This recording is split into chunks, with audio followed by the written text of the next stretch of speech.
episode 139 of Floating Through Film. This week we continue our Rossellini series with not two of my favorite Rossellini movies, but two great Rossellini movies all the same. Just because the historical movies, they're part of this kind of Rossellini history genre of movies now. Historical era. They have a very kind of similar style in some ways. And if you can't tell, that's like going to be a theme of this week. It's like, what is Rossellini's history movies, or as Tag Gallagher calls it, historical neorealism. Yeah. What that means. But okay, let me introduce my co-host here, Blake. What's up? And Luke. Hello. But I guess first question I'd ask you guys is, because I'm defining this as especially from the movies we did even last week, there's a clean break between those movies and these movies. And then the movies we'll do next week too, which are like also Rossellini's TV movies, which is important to note. Are these two TV movies? Yeah, both of these. Okay. And all the ones we're doing next week too. That's part of this historical neorealism genre as well. Yeah. It's part of that kind of style, which is important to mention. But yeah, so that's kind of my first question for you guys is, did you notice that? What do you think about it? The TV movie thing? This kind of style. Okay, the style. This approach to history. Because they are similar. Like I'm saying, that's why I'm saying there's a certain genre here. No, yeah. Even though there are a lot of differences as well between the two movies. Yeah. But yeah, who wants? I know Luke has probably seen these. Yeah, more, I kind of I already knew yeah. about it beforehand, even before I yeah. watching it, like what he's kind of doing, especially from you, especially. But yeah, like how I think of it almost as like, kind of like almost like being detached from the historical period you're filming, where like a lot of historical films, especially nowadays, when they're like going for the Oscar, they have to like dress up like super historically accurately. They have to light the set just how it was lit back in the day, and like the performer like who's playing like the historical figure will have to do this like super insane performance or like that I find really annoying that like because it's like somehow like more accurate to who they were, but like Rossellini's like not interested in that. He's almost like, I kind of think of it as almost he's like cutting off like all the fat in a way, or at least like boiling it down to like the ideas themselves, because that's exactly what he wants you to do. Because a lot of times like when you kind of when a lot of modern films, when they try and do the whole like hammy acting dramatic thing, it can kind of just like almost like you're not really like it almost defeats the purpose in a way. Like it almost like it doesn't feel like it almost just feels like they're playing dress up at that point. There's no, it doesn't feel like there's a point to it, Yeah. Which I don't know if I said that perfectly, but with Rossellini though, it's always, he's very much interested in the ideas, and he wants you to not, he doesn't want to distract you from the ideas themselves. Yes. It almost feels like he's like, and of course the detached camera, but also the zoom lens, where it almost feels like he's like zooming in, like on a history book or something. Yes. But yeah, that's kind of how I think about it. No, especially I'll mention a quote almost exactly that Tag Gallagher even talks about Rossellini's history movies as a history book. And it also lets you bring it, like, it also, by detaching it, you can also bring the ideas to a modern day context, which is also very important. Yes. Because history is cyclical. Yes. And we need to do that, basically. No, that's honestly, you nail a lot of points I'm going to bring up here. Okay. But yeah, we'll go from there. But what about you, Blake? Because I'm pretty sure these are probably your first time watching these. They are. I know you know. Do you know some about Socrates? I know Luke had read some about Socrates for. I mean, I know who Socrates is. Yeah. I know who both these people are. Both these people are, at least. Yeah, their story. I dusted off the old philosophy notes for this episode. Okay. I reread them. Okay. No, yeah. What do you think, Blake? No, I did really like these as well. Luke already touched on basically everything, which is good.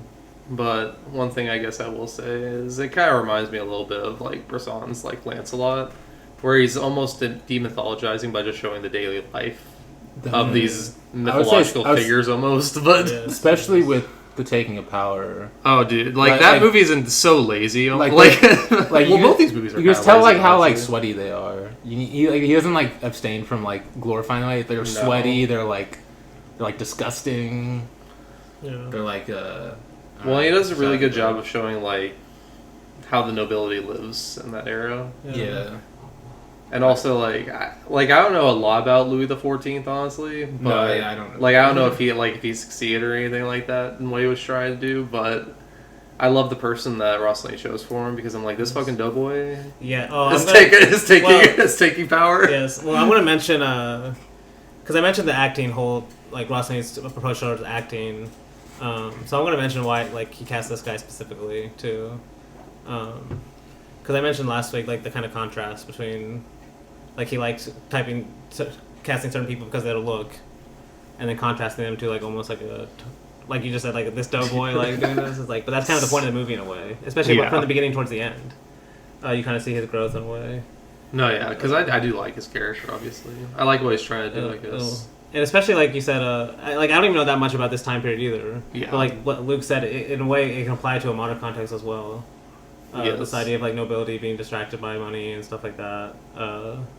It's and like just like politics being like big about like appearance. Yes. Which I mean, yes. we just went through a whole election cycle, so that's interesting. But no, I'm sure more stuff will come up because I want to bring up just some like, basically, honestly, I would recommend it for you guys. And I'll put a link in the description too, because if you don't want to read the whole, 900-page Adventures of Rossellini book, Pascal also wrote an essay called, it's just called Rossellini and Historical Neorealism, and there's a website that has just posted that I can put in the description. But like it's really good in describing like what was Rossellini's approach, like kind of his influence on why he approached history in this way, why he chose to. And so I'm kind of combining the notes from that and then also his book too, and then also my own thoughts. So first he says, because like there's a clear distinction, that's kind of what I was trying to say and emphasizes, there's a very clear distinction between even like Flowers of St. Francis in India, the way those are approached, the more kind of episodic, even though later movies will be episodic, but they're more like seamless. I don't know. They're still more based on a single character in a way. Most of them, except for Acts of the Apostles. Yeah, I feel you can't tell like the episodes as like clearly though as like those ones. Yeah. Even though in a way they still are. There's no like really clear narrative a lot of times. Yeah, they're just showing certain stories from the life. But even then, like India is like very clearly fragmented. Yeah, that one doesn't even have a central character at all. Yeah. Flowers of St. Francis, we talked about last week. It does, but not really. Like Francis is, but not really at the same time. Yeah. It's more about his followers. But so yeah, I mentioned that because so this is what he says, quote, "The theme of alienation continues into historical neorealism, but Rossellini no longer concentrates on dead-end situations. Historical neorealism attempts to analyze progress, to reveal its successes and foibles. Neorealism attempted to draw a portrait of relatively static situations."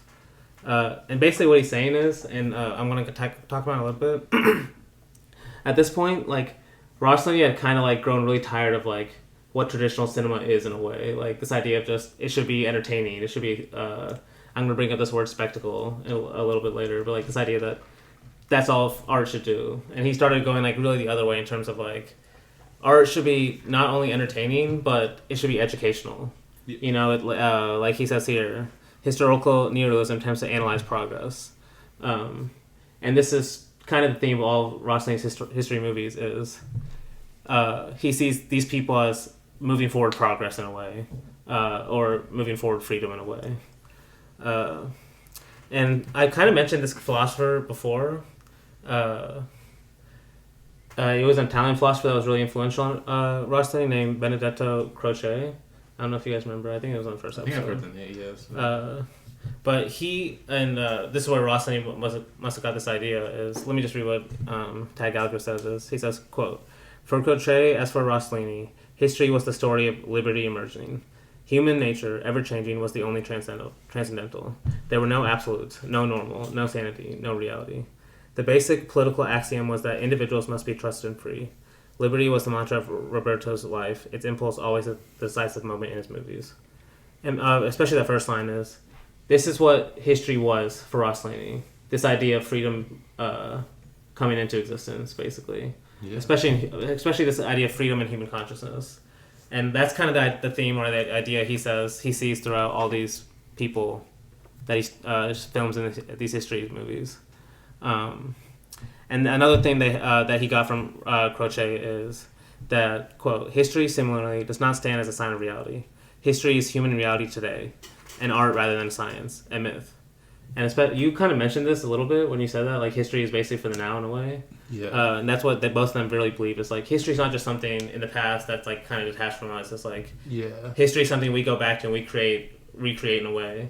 Yeah. And it's like that's basically what Rossellini is doing in his movies. You know, that's why I feel like a mix of like they feel very like detached, but also like they feel they like apply today in a way. You know, at least to us, the viewer.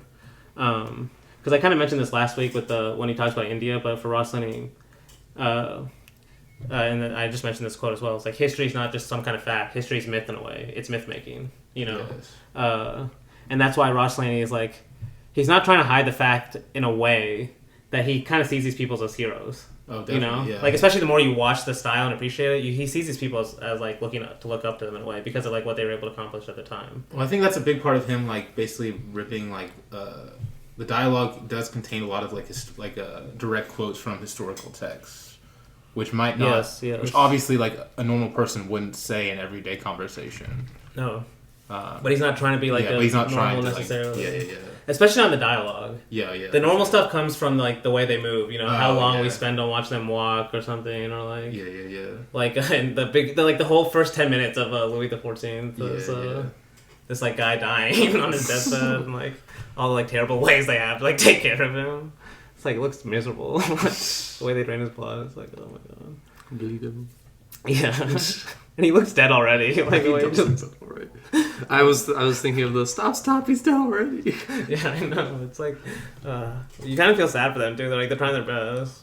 But then one more kind of influence I have from Croce, and there's definitely a lot because you can tell Rossellini was really influenced by him and just like the way he thought about the world. But one more thing is like that he saw in Croce was basically their view on history. This idea of like we create history by going into the past is they saw it as an alternative to basically structuralism.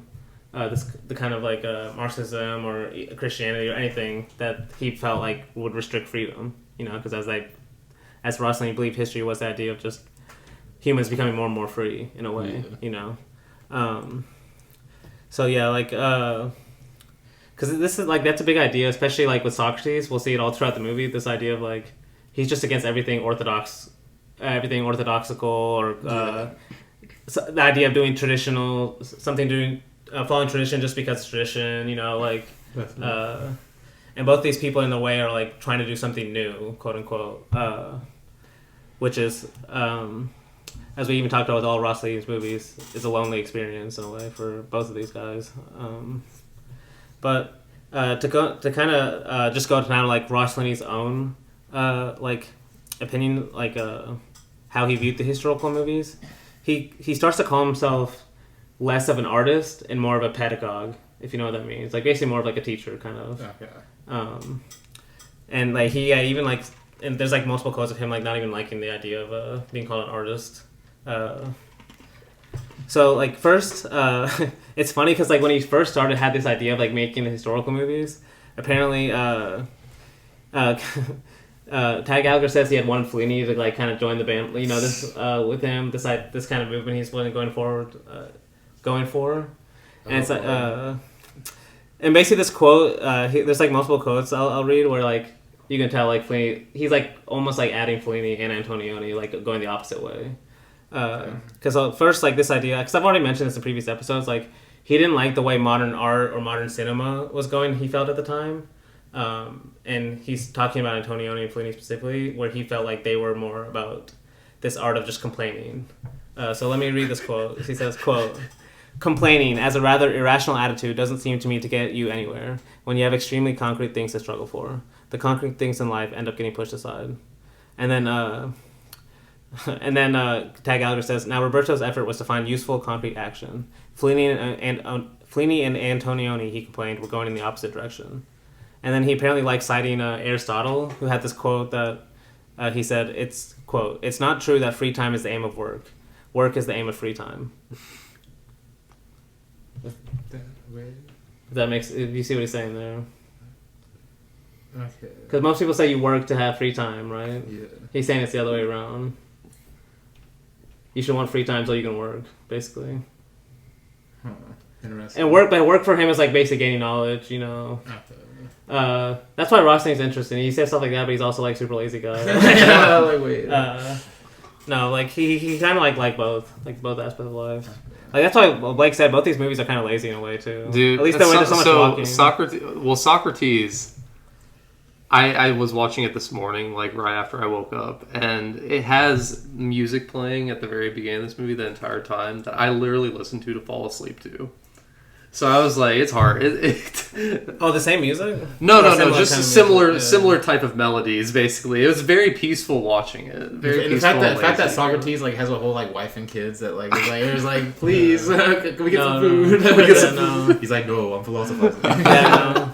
I think those are supposed to be moments of criticism, honestly, where like he is just so like outside of the world, basically ignoring his own wife and kids and stuff. At least that's how I read it. Let me read. So Rossellini said basically his history films had twofold aim: to depict useful struggle and to do something useful oneself. And he thought these history films could kind of do both. And then Tad Gallagher has two quotes of Rossellini's that I really like that I want to quote. So he says, quote, art can make you understand through emotion what you're absolutely incapable of understanding through intellect.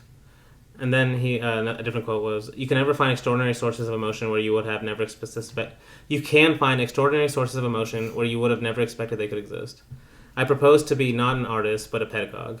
There will be such a quantity of things that are so extraordinary that will give you such a quantity of emotions that I shan't be an artist, but I shall succeed, I'm sure, in leading someone to art.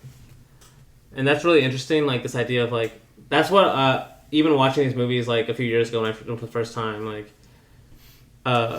that's really what I loved about the movies. It was like, at one level I did like to watch the movies, but also how much they got me excited to like go learn more about like it's like Socrates or Pascal, you know, like why he chose to film Pascal in a certain way or Socrates in a certain way, and then going back and learning more, you know, and it kind of like, it gives a certain image, like gives a certain image to like reading the text again, you know, like the way Socrates walks and stuff, and like the music, like Blake says, the kind of like almost somber, like, but it's peaceful in a way, music, the way Socrates approaches his own death.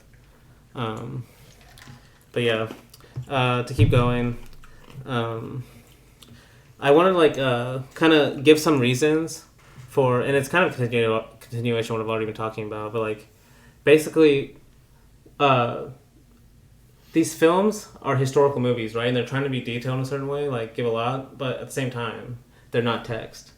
So they're kind of like trying to be both. Well, no, yeah. How I kind of think about it is they're text within what they're saying, but like in a sense, it's almost like it's mystifying it with the text and then like demystifying it with the visuals, or at least the look of it. I like that. I like that. The text is almost like, because in a way you could say that's kind of what like Socrates and these people were. That's what they were doing in a way. Well, that's how we know them. That's how we know the them. text, Yes. Right. But also maybe how they were seen at the time, perhaps. Like, and I think that's kind of what you're saying. Like to me, that's where the creation comes in. It's through the non-text. It's everything we're seeing. Yeah. With the, so like basically the question I kind of have was basically why a filmed history? Why would you tell someone to watch a filmed history of Socrates instead of just being like, read the text, Socrates? You know? Because Socrates didn't want anything written down to begin with. I mean, you actually have something that I'm going to talk about a little later about like, this was Rossellini's main themes of like, how he approached these movies, what he called oral cinema, in a way. And like, that's why he gives that fucking long ass speech that he does. There's a reason for that, because like, that's how Rossellini was trying to approach his own movies. It's like, it's actually similar. I can just mention now, because it's like, the way he was trying to approach his movies was he wanted you to have a dialogue with the movie, you know, like where, like I said, I don't actually know how much Rossellini is critical of Socrates, but you can read it as that. You can also read it as just that's what he's showing, you know, like he's still at the end of the day he's still hero worshiping Socrates. He's not trying to you like don't have to read that too much into it. Yeah, he's also not trying to like follow any story beats or anything. No, at all.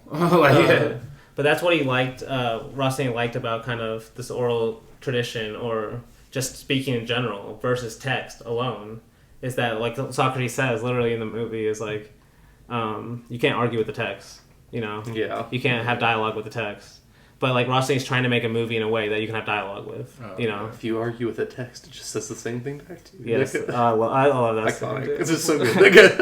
It's so long too, but it's like so great. I have it all written down, but actually, that one I have posted on Letterboxd too. It's worth reading. It's a good read too. Honestly, that's another thing. I love the text that he chooses. And that's why I spend so much time actually quoting them. Like, if you go back and look at my Letterboxd reviews on Letterboxd, you can just read some of the text. Bro has the whole movie on there. Not for Socrates. Not yet. Pascal, you do. Pascal, I have a lot of. Like, goddamn, bro. It took me a long ass time. Jesus Christ. But I'm like, no one's posted the whole screenplay. I just picture you like when you're watching them, like having to pause every 2 seconds to get everything down, and like the movie taking like 8 hours to watch. Yeah. Like. Well, I go back to them sometimes, but damn, how long does that take? Like, I mean, it takes a long time. No, I don't want to talk about it. No, it actually is worth it though, because like now, like I only do that for movies that I know I'm going to come back to. Okay. Because like now it's like easier to come back to. Like now I have the whole text. Okay. Because I don't know. I wish someone would post like the whole screenplay or something. But people don't care about these movies enough, I don't think. Yeah. Or maybe there's somewhere I just don't know where to find them. Yeah. But okay, to get back to what I wanted to mention though, because this is one thing that I kind of mentioned last week with India. This idea of, and I mentioned already, is history as mythology, history as something you create. You know, it's not just something that's there in the past. And another way that Gallagher puts that is basically, history is also interpretation. You know, and that's where the art comes in. And this quote is kind of long, but I want to read it because it's like it kind of answers that question of I just asked of why watch the film history version of a text versus just read the text. You know, because for most things, honestly, the text would be better. But let me read what Tagalog says. He says, "Quote: To understand, imagine, invent is what Rossellini had to do in order to create not just a substitute world, the way any fiction film tries to do, but an entire age, to have it correspond in some relevant way to the reality which that age once actually possessed.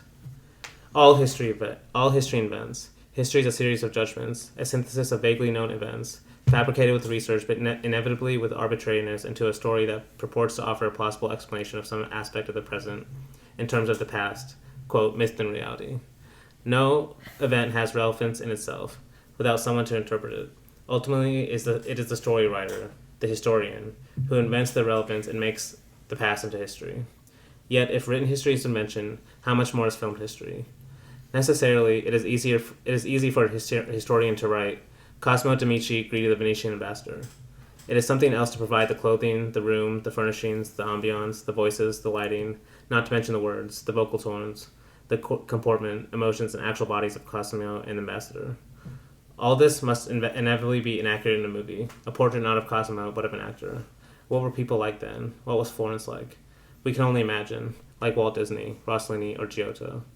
Thus, more than written history, filmed history must be an interpretation. And to me, like, especially that last line right there. And I like, first of all, that he mentions Walt Disney, too, because, like, the way Walt Disney interprets the past, too, is also, you know, I think that's why he's referencing. And then he also mentioned Giotto, which was an old painter. But this idea of, like, first we think of, like, written history is when we read that is, like, just pure fact in a way, almost. That's the way we read it. But first of all, he's saying that's, like, something a historian's creating a narrative or a story, too, when they go back and take the past and then have to write it in a story or narrative. But that's why I like Rossellini's, because first of all, he's very upfront. It feels like he's very upfront about that. You know, it's like, you said this already, he's not trying to tell a super accurate, like, portrayal of the past in a way. You know, like a movie about Francis is barely about Francis. Like, Tagalog mentions how, like, this movie about King Louis XIV is, like, you don't learn that much about him.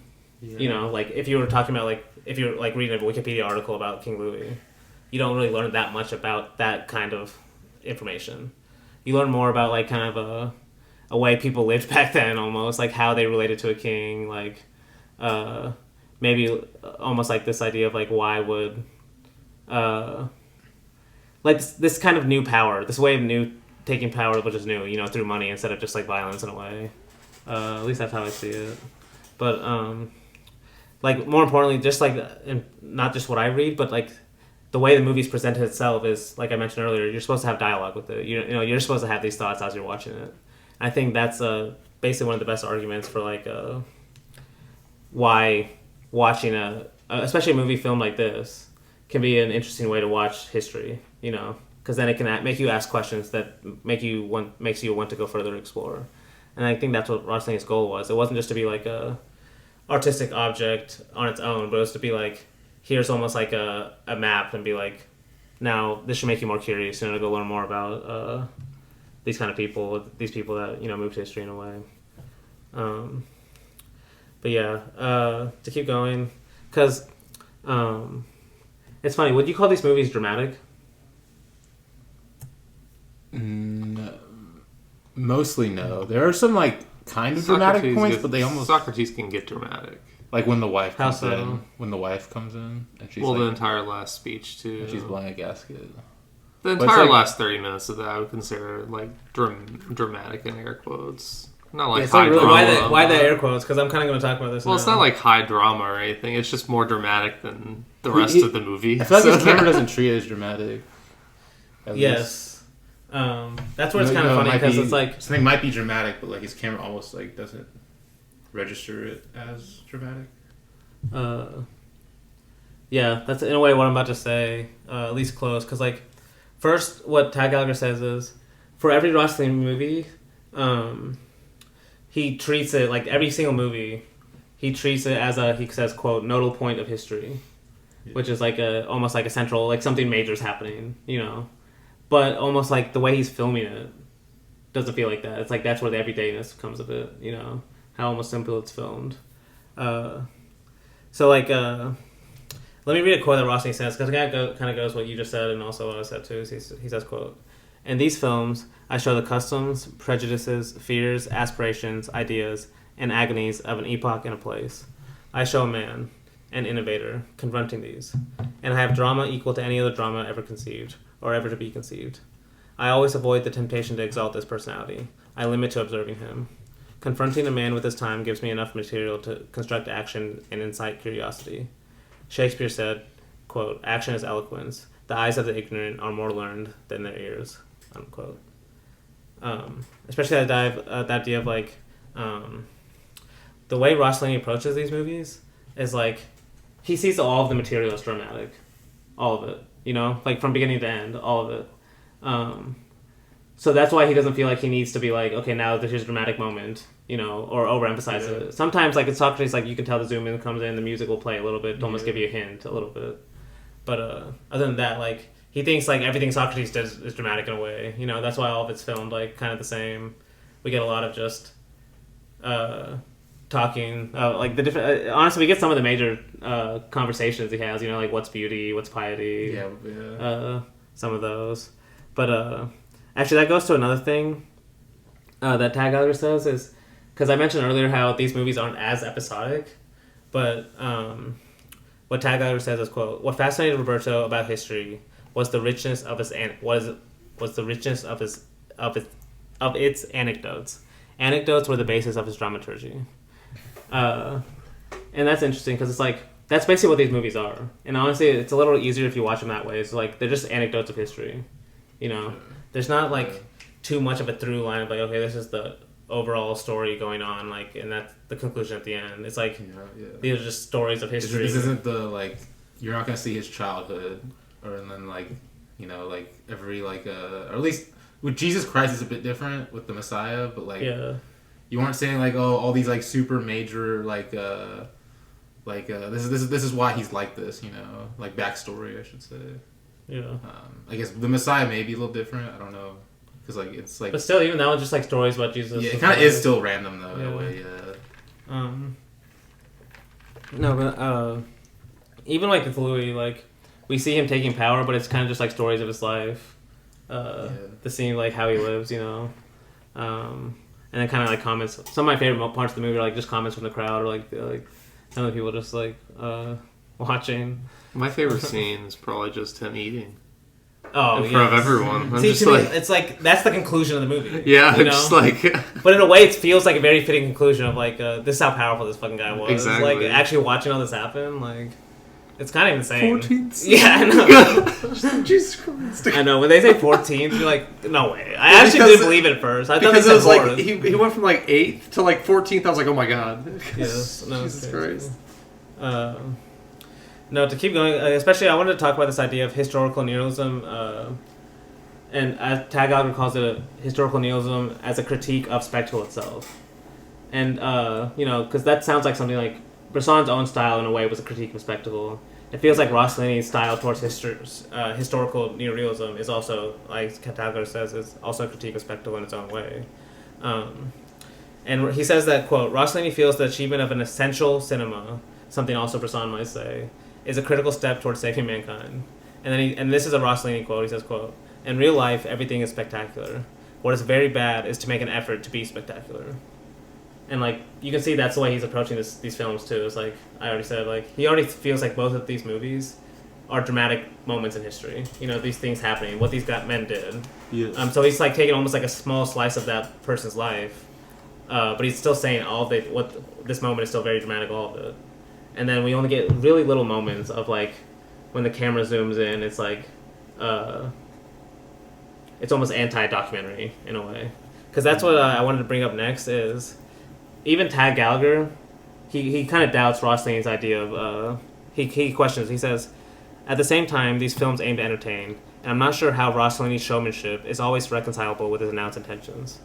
Similarly, then he talks about how he adds music, he adds drums over soldiers marching in Florence, and then he ends it with when he wishes to, Rossellini can be as spectacular as Hollywood. And that's kind of what I'm trying to say is, like, the way he uses a zoom lens, and I'm probably going to talk about it more next week, this is like, that's like the way, like, he uses the artistic flourishes. It's like, you have to, like, really be watching, but, like, the way, like, there's, like, certain moments in Socrates, like, when he's, like, pacing back and forth before his death, like, while he's waiting for the hemlock to hit. Yeah. And, like, the way the camera's kind of just, like, slowly going into him and then coming back out, you know, like, it makes you think, like, that's what the artist is thinking. Like, it makes you think about what Rossellini's thinking about a way, or he's trying to make you think about a certain way of how Socrates is approaching the situation. There's so many examples of that throughout the movie of, like, how he'll slowly zoom in to make you force you to think about, like, the individual, and then zoom out, you know, to put you, the individual, in, like, the context of everything, like, that's going around him. And it'll be the same shot, you know. And that's kind of the idea. Like, I like the idea of, like, Rossellini is really critical of spectacle, but, like, it's, like, almost, like, because he tries to be so, like, documentary in a certain way, every little flourish almost, like, feels so much more, at least as I'm watching them, you know? Or, like, even when you notice them, like, they impact you more. Because, like, let me read what, what Tad Gallagher says kind of on the same idea. He says, quote, in keeping with their doctrine, neorealists, he's talking about how neorealists would try to be anti-spectacle, but at the same time they are very pro, like, using filmic techniques to be spectacle in their own way. Because he says, quote, in keeping with their doctrine, neorealists generally concentrate on the exteriority of things. A person, for example, is inviolate, which means untouched. Neorealism denies us the facile omniscience over a character's psyche which we may find in Hollywood films. Rather than construct scenery in order to have beautiful sets, neorealism tries to stare hard and to discover beauty. These are differences of degree. Neorealism is no less calculated than any other approach to filmmaking, and although it may seem paradoxical, neorealism seeks even more strongly than Hollywood to engage the spectator in the, quote, realism of cinema. And especially that last line is, like, it's kind of what I'm trying to get at, is, like, on the surface they're, like you mentioned, they're very detached history movies, you know, they're trying to film it almost like a history book. But at the same time, it's like almost if you get past that initial kind of detachment, he's almost wanting you to engage even more than you would, like, with a traditional Hollywood movie that kind of tries to give you everything on the surface, you know. And it's through that kind of almost like, I would call it consistent, but, like, the similar style throughout, you know. That means, like, when you do engage it, it's like almost your engagement. And that kind of goes with this, before we go to the movies itself. This is my my favorite part of historical neorealism, and this kind of approached, detached but also engaging at the same time approach, is, I'm sure I've talked to you guys about this before, this idea of, like, the attention required to watch a movie. You know, like what does a movie ask for us as we watch it? You know, because most people, like, if you tell them even watch a movie in a different language, that's already a huge step, because all of a sudden you have to pay attention to the screen all the time. You know, you actually have to reach to the screen to actually know what's going on. You can't even hear. So that's already a huge step up in terms of attention, just that alone. And it's crazy because, like, throughout the Tag Gallagher book, he has, like, multiple rants, and I have a few of them in my notes of, like, this basically just the same idea. And, like, I'd never even read these before too, but this idea of, like, how much people ask for, like, what does a person expect from in film when they watch it versus, like, when they listen to music or when they read a book or something. And so let me read this first quote because it's kind of long, but also it's amazing. So he says, quote, contesting the battle are the different ways literature and cinema engage us. There are good reasons why literature, for most people, is more absorbing and rewarding. Why, for example, a book is usually thought preferable to its film version. Reading demands active intervention by the imagination for even elementary comprehension. Behind the simplest act of reading lie years of schooling in phonics, handwriting, spelling, grammar, and vocabulary. Behind the act of movie watching lies no schooling at all, except that of inattention. At best, one may have 7 lessons in art or music. Movies can be, and generally are, enjoyed passively, lazily, without the slightest cultivation. Music students recognize that hearing music requires highly stimulating activity, as much training as reading, and an effort that can leave one physically exhausted. The same is true of cinema. But the notion of making an effort is abhorrent to most moviegoers, who want to, quote, relax and be entertained, unquote. Children vegetate like zombies in front of their televisions, numb to inability to entertain themselves. Cinema will not be rewarding as literature until our absorption in it becomes active, physically, emotionally, and intellectually. As with music, the most important of these is the physical. If we do not feel a cut or a movement physically, like rhythm or tonality, we are not experiencing a movie, and it is premature to try to discuss it intellectually. In fact, most great movies have been disdained by literary critics who assume they are reading a book. It's like, damn, he's going off. Like, because, like, that idea of, like, feeling something in music, like when there's a sharp tone music change in, like, the melody or something, like, the idea of feeling it is very innate to most people. They can easily understand that. Yeah. But that kind of feeling, like, with movies is hit or miss. Like, most people have favorite movies, but it's like they don't see it at that level. You know, especially that kind of attention required to appreciate a film like that. Yeah. The kind of like he's saying, like, you have to actively be engaged in it. You know, instead of being like the film has to engage me in it. You know, and that's how most people approach film. It's like you have to give me something to be entertained by, instead of the other way around. It's like that's why Rossellini they can be so dead for some people if, like, you're expecting that kind of cinema. You know, because, like, it's not going to give you anything. Like you said, like, if you're not really paying attention, it kind of will look just like fake sets and just like people reading long text. If you're not really paying attention to the details of, like, what he's trying to show, or, like, why start. If you notice, all these movies, or most of them, from what I think, especially these two, they don't start with the main character. So even if you're not that, you'll get confused. Like, what's going on? Is this King Louis, like, dying? You know, like the Messiah. Like, where's Socrates? The Messiah like, no, the Messiah. He does this on purpose. Does Blaise Pascal start with the main character? Pascal's the only one. I can actually check right now. Honestly, hold on. But no, it's a thing he does on purpose because he wants to show context, not just person. You know. But that's also something you kind of have to pay attention to. So let me keep going. Another quote he kind of says. The same right there. He says, quote, we must participate actively like this with Rossellini, or we shall get little out of his movies and judge them boring. Those who want to sit back and be entertained or be informed invariably dislike these pictures. Those who look in, who position themselves in a state of active emotional receptivity, invariably love them. Connecting what's inside the image is Rossellini's favorite method. So we have to feel the things inside the image. And then to keep going on, different quote, he says, the movies require continuous effort which most viewers feel unmotivated to make. There seems to be no strong emotions, no enticing characters, no absorbing stories, and worst of all, no, quote, point, unquote. And then he's quoting a critic that didn't like one of these movies, and he says, quote, this is what the critic said, he said, the facts are just looked at, the motivations aren't seen. And then Tag Gallagher responds to this guy, and he says, quote, he was wrong. Everyone's motivations in Louis and acts are amply present. The, quote, facts are gorgeously transmuted into art. But Baldelli was saying what almost everyone thought and thinks, which is what people generally think when they fail to penetrate an artist's style. Literary critics, insensitive to Sternberg's style, complain perennially that his Marlene Dietrich's characters are unmotivated. And then he also quotes King Vidor, who complained about his actors, would say, this is what King Vidor says his actors would say, quote, "When I would tell a story to a star, he'd say, but I don't prompt any of these situations. I don't motivate them. He'd say, I want to motivate them. I'm the hero."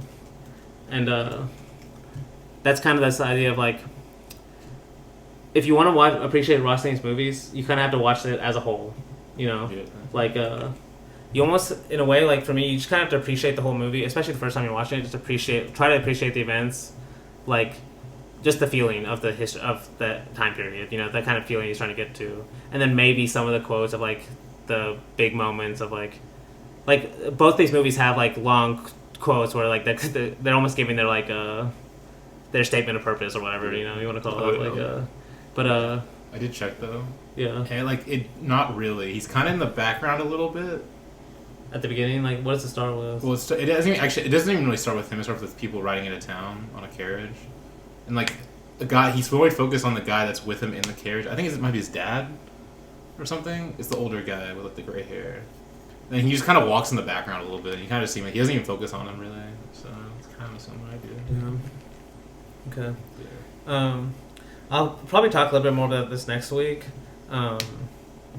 Like on the last episode of kind of just like talking about more like, yeah, it'll be similar about this topic. I don't know what I'm going to title it yet, but before we get into movies, I wanted to mention at least like how Rossellini did research for this movies, or at least some of the quotes that he has that I kind of wanted to read, like, because you can tell these movies aren't made like a typical Hollywood movie with like narrative arcs. You know, like I said, they're more like anecdotally based.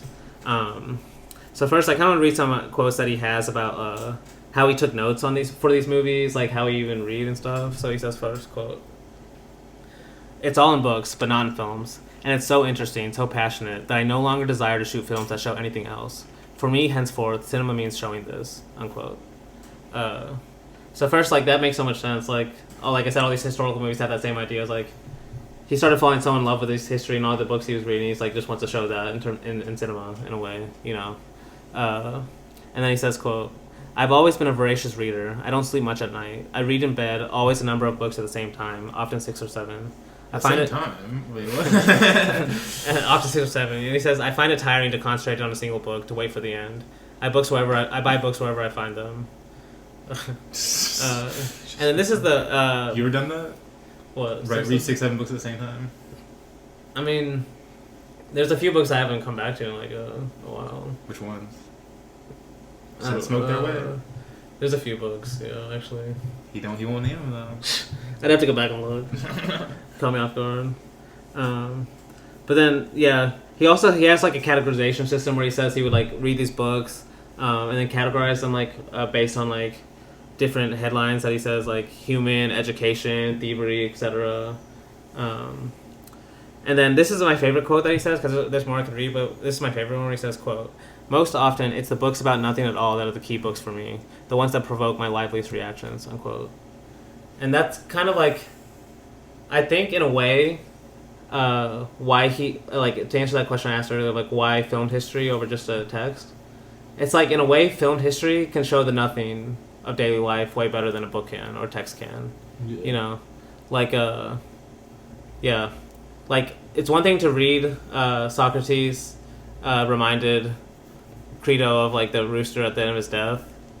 But, like, another thing just to, like, watch it is, like, kind of just its own thing with the music playing and, like, it's almost filmed like a painting, too. It's like it's a different experience. And to me, it's like like he says, like, the nothing provokes the liveliest reactions away. And then to kind of talk about the actual scripts, like, because Rossellini at this point had basically just never had a script for a movie. Apparently, all he did was he would just have all these various texts, essays, and stuff, and that's what they would have on set. And then they would work it out on the day on set or the day before of like what they're gonna actually film. You know, like how they're actually gonna say, like, you know, he really believed in that. This idea of like being in the moment with like just having raw material, like all these texts and stuff, and then in the moment be like, okay, this is how we're gonna choose the certain things we're gonna film that day or whatever. But yeah. That's basically all I had for historical neorealism. I'll probably talk about it, like I said, more next week, like especially how Rossellini uses the camera, like specifically and stuff. But we probably should go on to the taking of power of Louis the. Is it the taking of power of King Louis the 14th? Actually, I think. Yeah, let me make sure. Yeah, it's the taking of power of Louis the 14th. By Louis the 14th. Okay, whatever, the same thing. And so Tag Algorithm, at a point in the book, he has like a little like short description of like from like different quotes of Rossellini talking about each movie, and the one he has for Louis the 14th, kind of describing like Rossellini's theme of the movie is quote, his main goal is to be a little bit more of a son of a bitch than everybody else, which is I think a good way to describe like how Louis sees himself, you know, like. But yeah, let me start with you guys. What do you guys think about this movie? I'm sure Blake knows more about. You probably know more about Louis XIV than I do. Like I don't know much about this time period. I don't know a ton about him anymore. I might have used to, but it's been a long time since I cared. But since you cared about France. When? I said since you cared about France. It's been a long time since you cared about France. No, Yeah, no, I do. Were you like into like French history or something? No, I like this time period still. I like the naval shit also. Which they do mention this. They do mention in this movie how they needed a better navy to get out of the thumb of Holland. Yeah. No, I mean I do like this movie. I think I'm more on kind of like how you were saying your first experience is just getting into the world, because for the vast majority of it I was just kind of in the world of this movie and not really, and I was kind of just getting a few of the big quotes, but more so I was just kind of like experiencing this world that he was trying to put together. Which is why I said it was kind of like a demystifying the nobility almost, just showing how like boring their daily life is almost. Yeah. But yeah, no, I do like it. I especially I like how you were talking about the scale or whatever. Like he doesn't have like neorealism doesn't like to go into like that scale or whatever.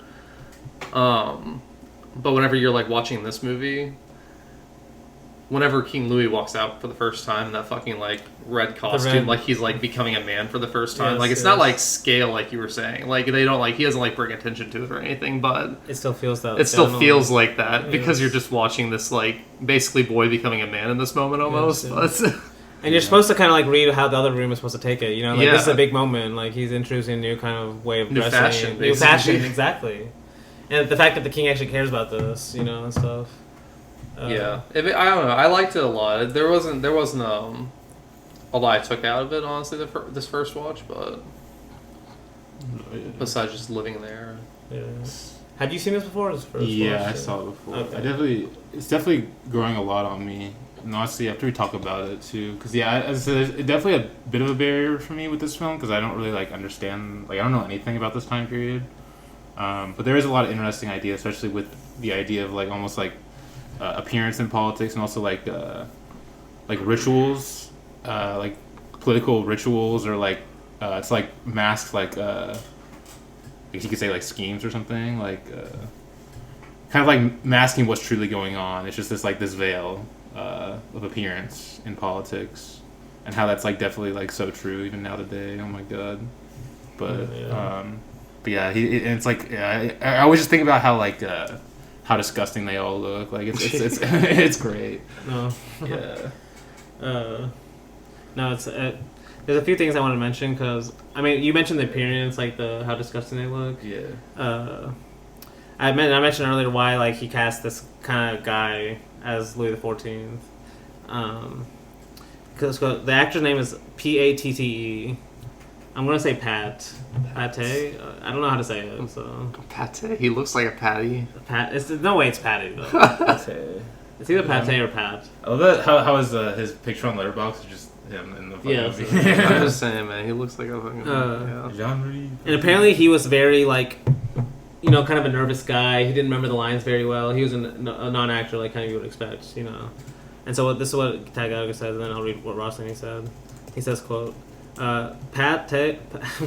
Should I say Pate's or Pat? Pate's fright became Louis' motivation for taking. Wait, what's the PASSE? Like, is that passe or pass? PASSE.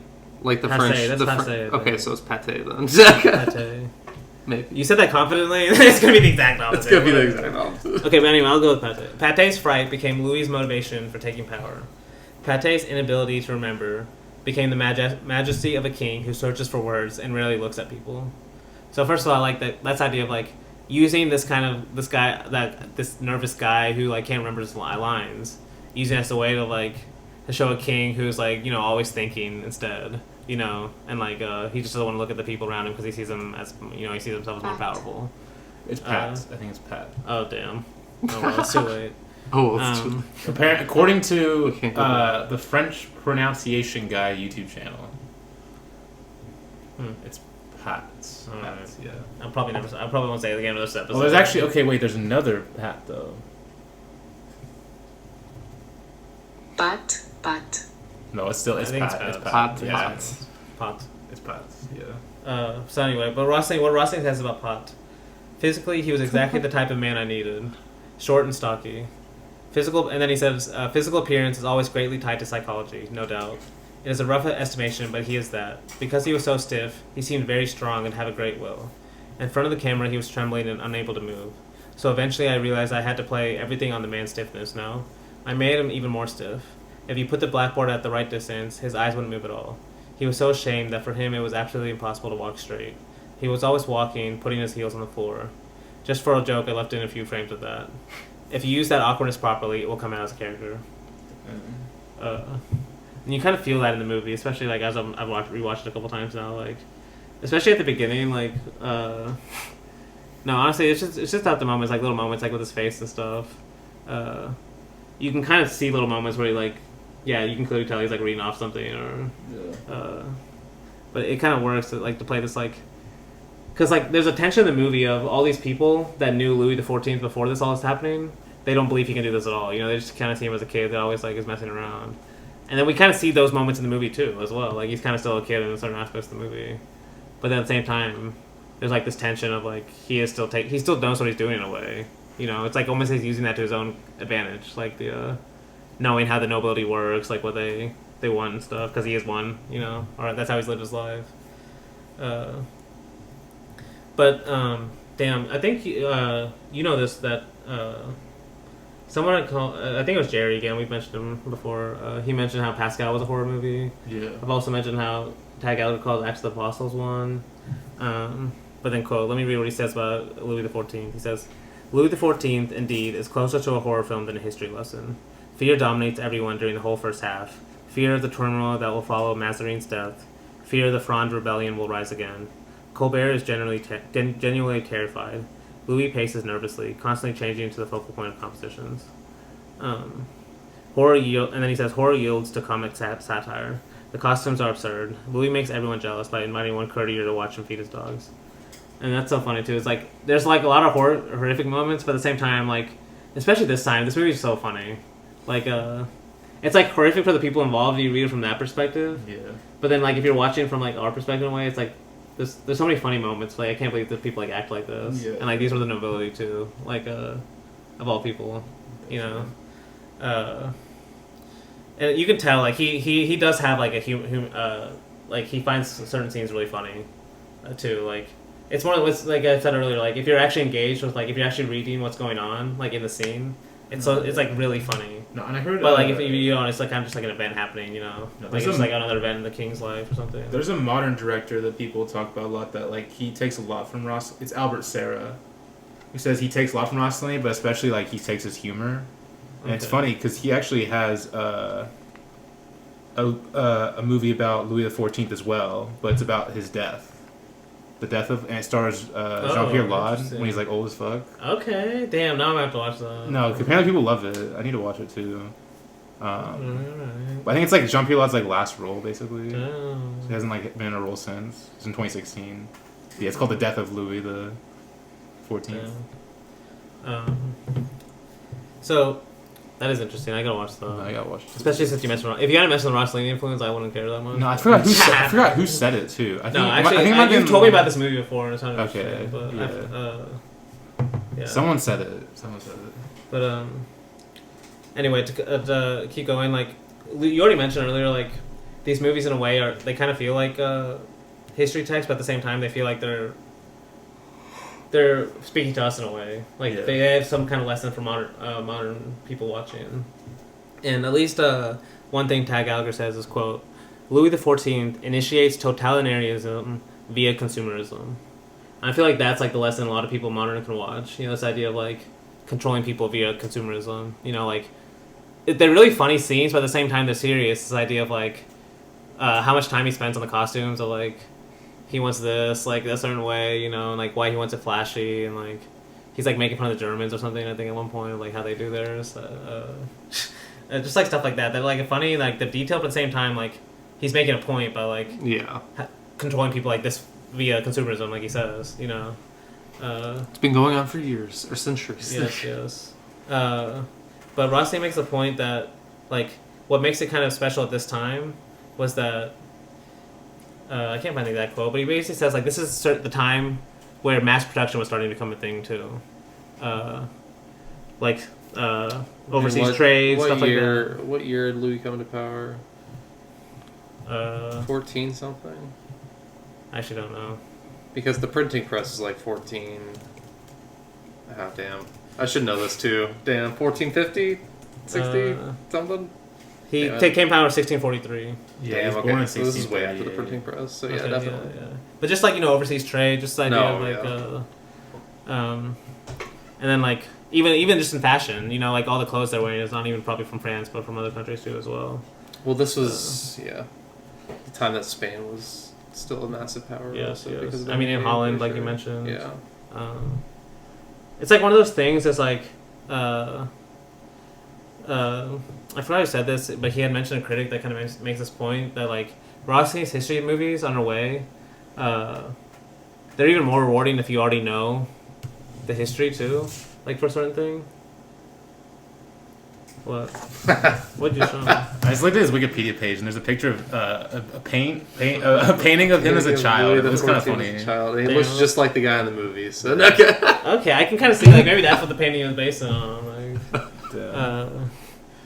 damn, that's kind of cool, honestly. It's kind of crazy. He looks like a wizard, bro. It's kind of crazy. But I guess you also mentioned the like the kind of rituals in the movie and stuff. Because there's this critic called I think he's a critic. He also might have a screenwriter too, named Albert Moravia. It's a good quote because it kind of mentioned this idea of like he says, quote, "It's a history film because in it one can recognize a certain conception of history as ceremony and ritual." And then he quotes this other philosopher, Mircea Eliade, in his book Images and Symbols, makes a distinction between historical time, linked to human action, and cosmic time, linked to cosmic cycles. The first is the irreality of daily life. The second, the reality of the eternity. To make irreal real, man has one means, to ritualize daily life. Ritual suspends history. Daily life, immersed in ritual, becomes symbolic and atemporal. In Rossellini's film, Louis XIV's advent to power is the advent of life as ceremony. Everything is ceremony in this film. Mazarin's death, the king's morning toilet, the council, the meals, the kitchen, games, hunting, love, even Fouquet's arrest. And I think like that's a really good point of like before we get into the movie specifically, like everything in this movie is like treated as some kind of ritual, you know, like on purpose. Like he's trying to, in a, like without ever stating it, like he kind of gives brief comments of like he wants everything to be centered around the king. You know, he's the son. He has that one speech where he kind of says that, but most of the movie is said like through the way they interact with the king, that how much he's trying to make them rely on him through ritual. You know, like everything the king does, like and how much everything the nobility is kind of centered around him, almost like how planets go around a sun. You know, but yeah. I think that's a good way to start. That guy is also, he's credited, I guess he wrote the books that Contempt and The Conformist were based off of. Which guy? Albert Moravia. Oh. Okay, so he was a screenwriter then. Well, he's a novelist. I think that's, because it says he's his original writer on Letterboxd. Oh, okay. But he also was the screenwriter for Visconti's first movie, He makes a really good point too. And then also I just want to mention, because for all these movies, or for most of them, because I said they were TV movies, Tag Gallagher also like has like the TV ratings for what they got when they aired. Oh, really? And it's crazy. So this one aired October 8th, 1966, attracted an audience of 20 million, more than a third of the entire population. That's insane. Did they like it? He actually said, I don't think he said people loved it, honestly. Damn, I forgot what he said. That was actually one of the times where he has one of those things where like people now, there's like a certain kind of attention you have to pay attention to Rossellini's films.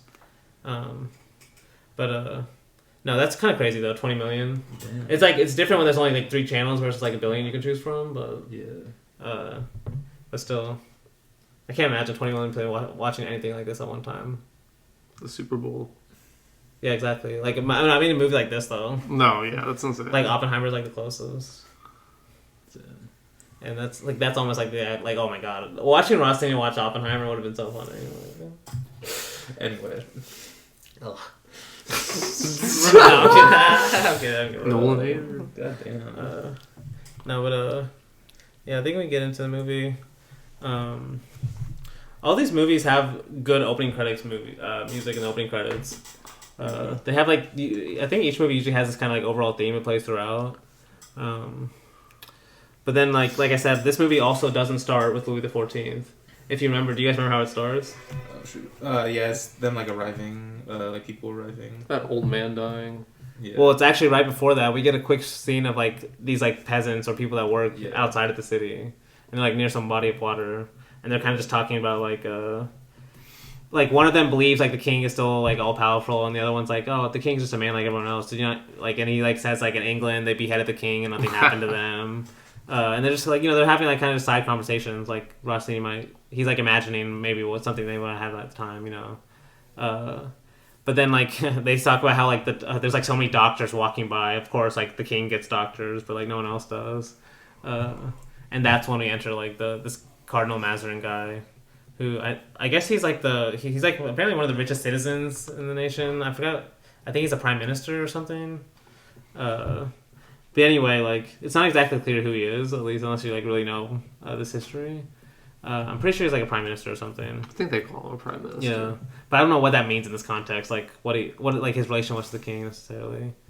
But anyway, he's known as like we learn like he's like the richest man in France at the time.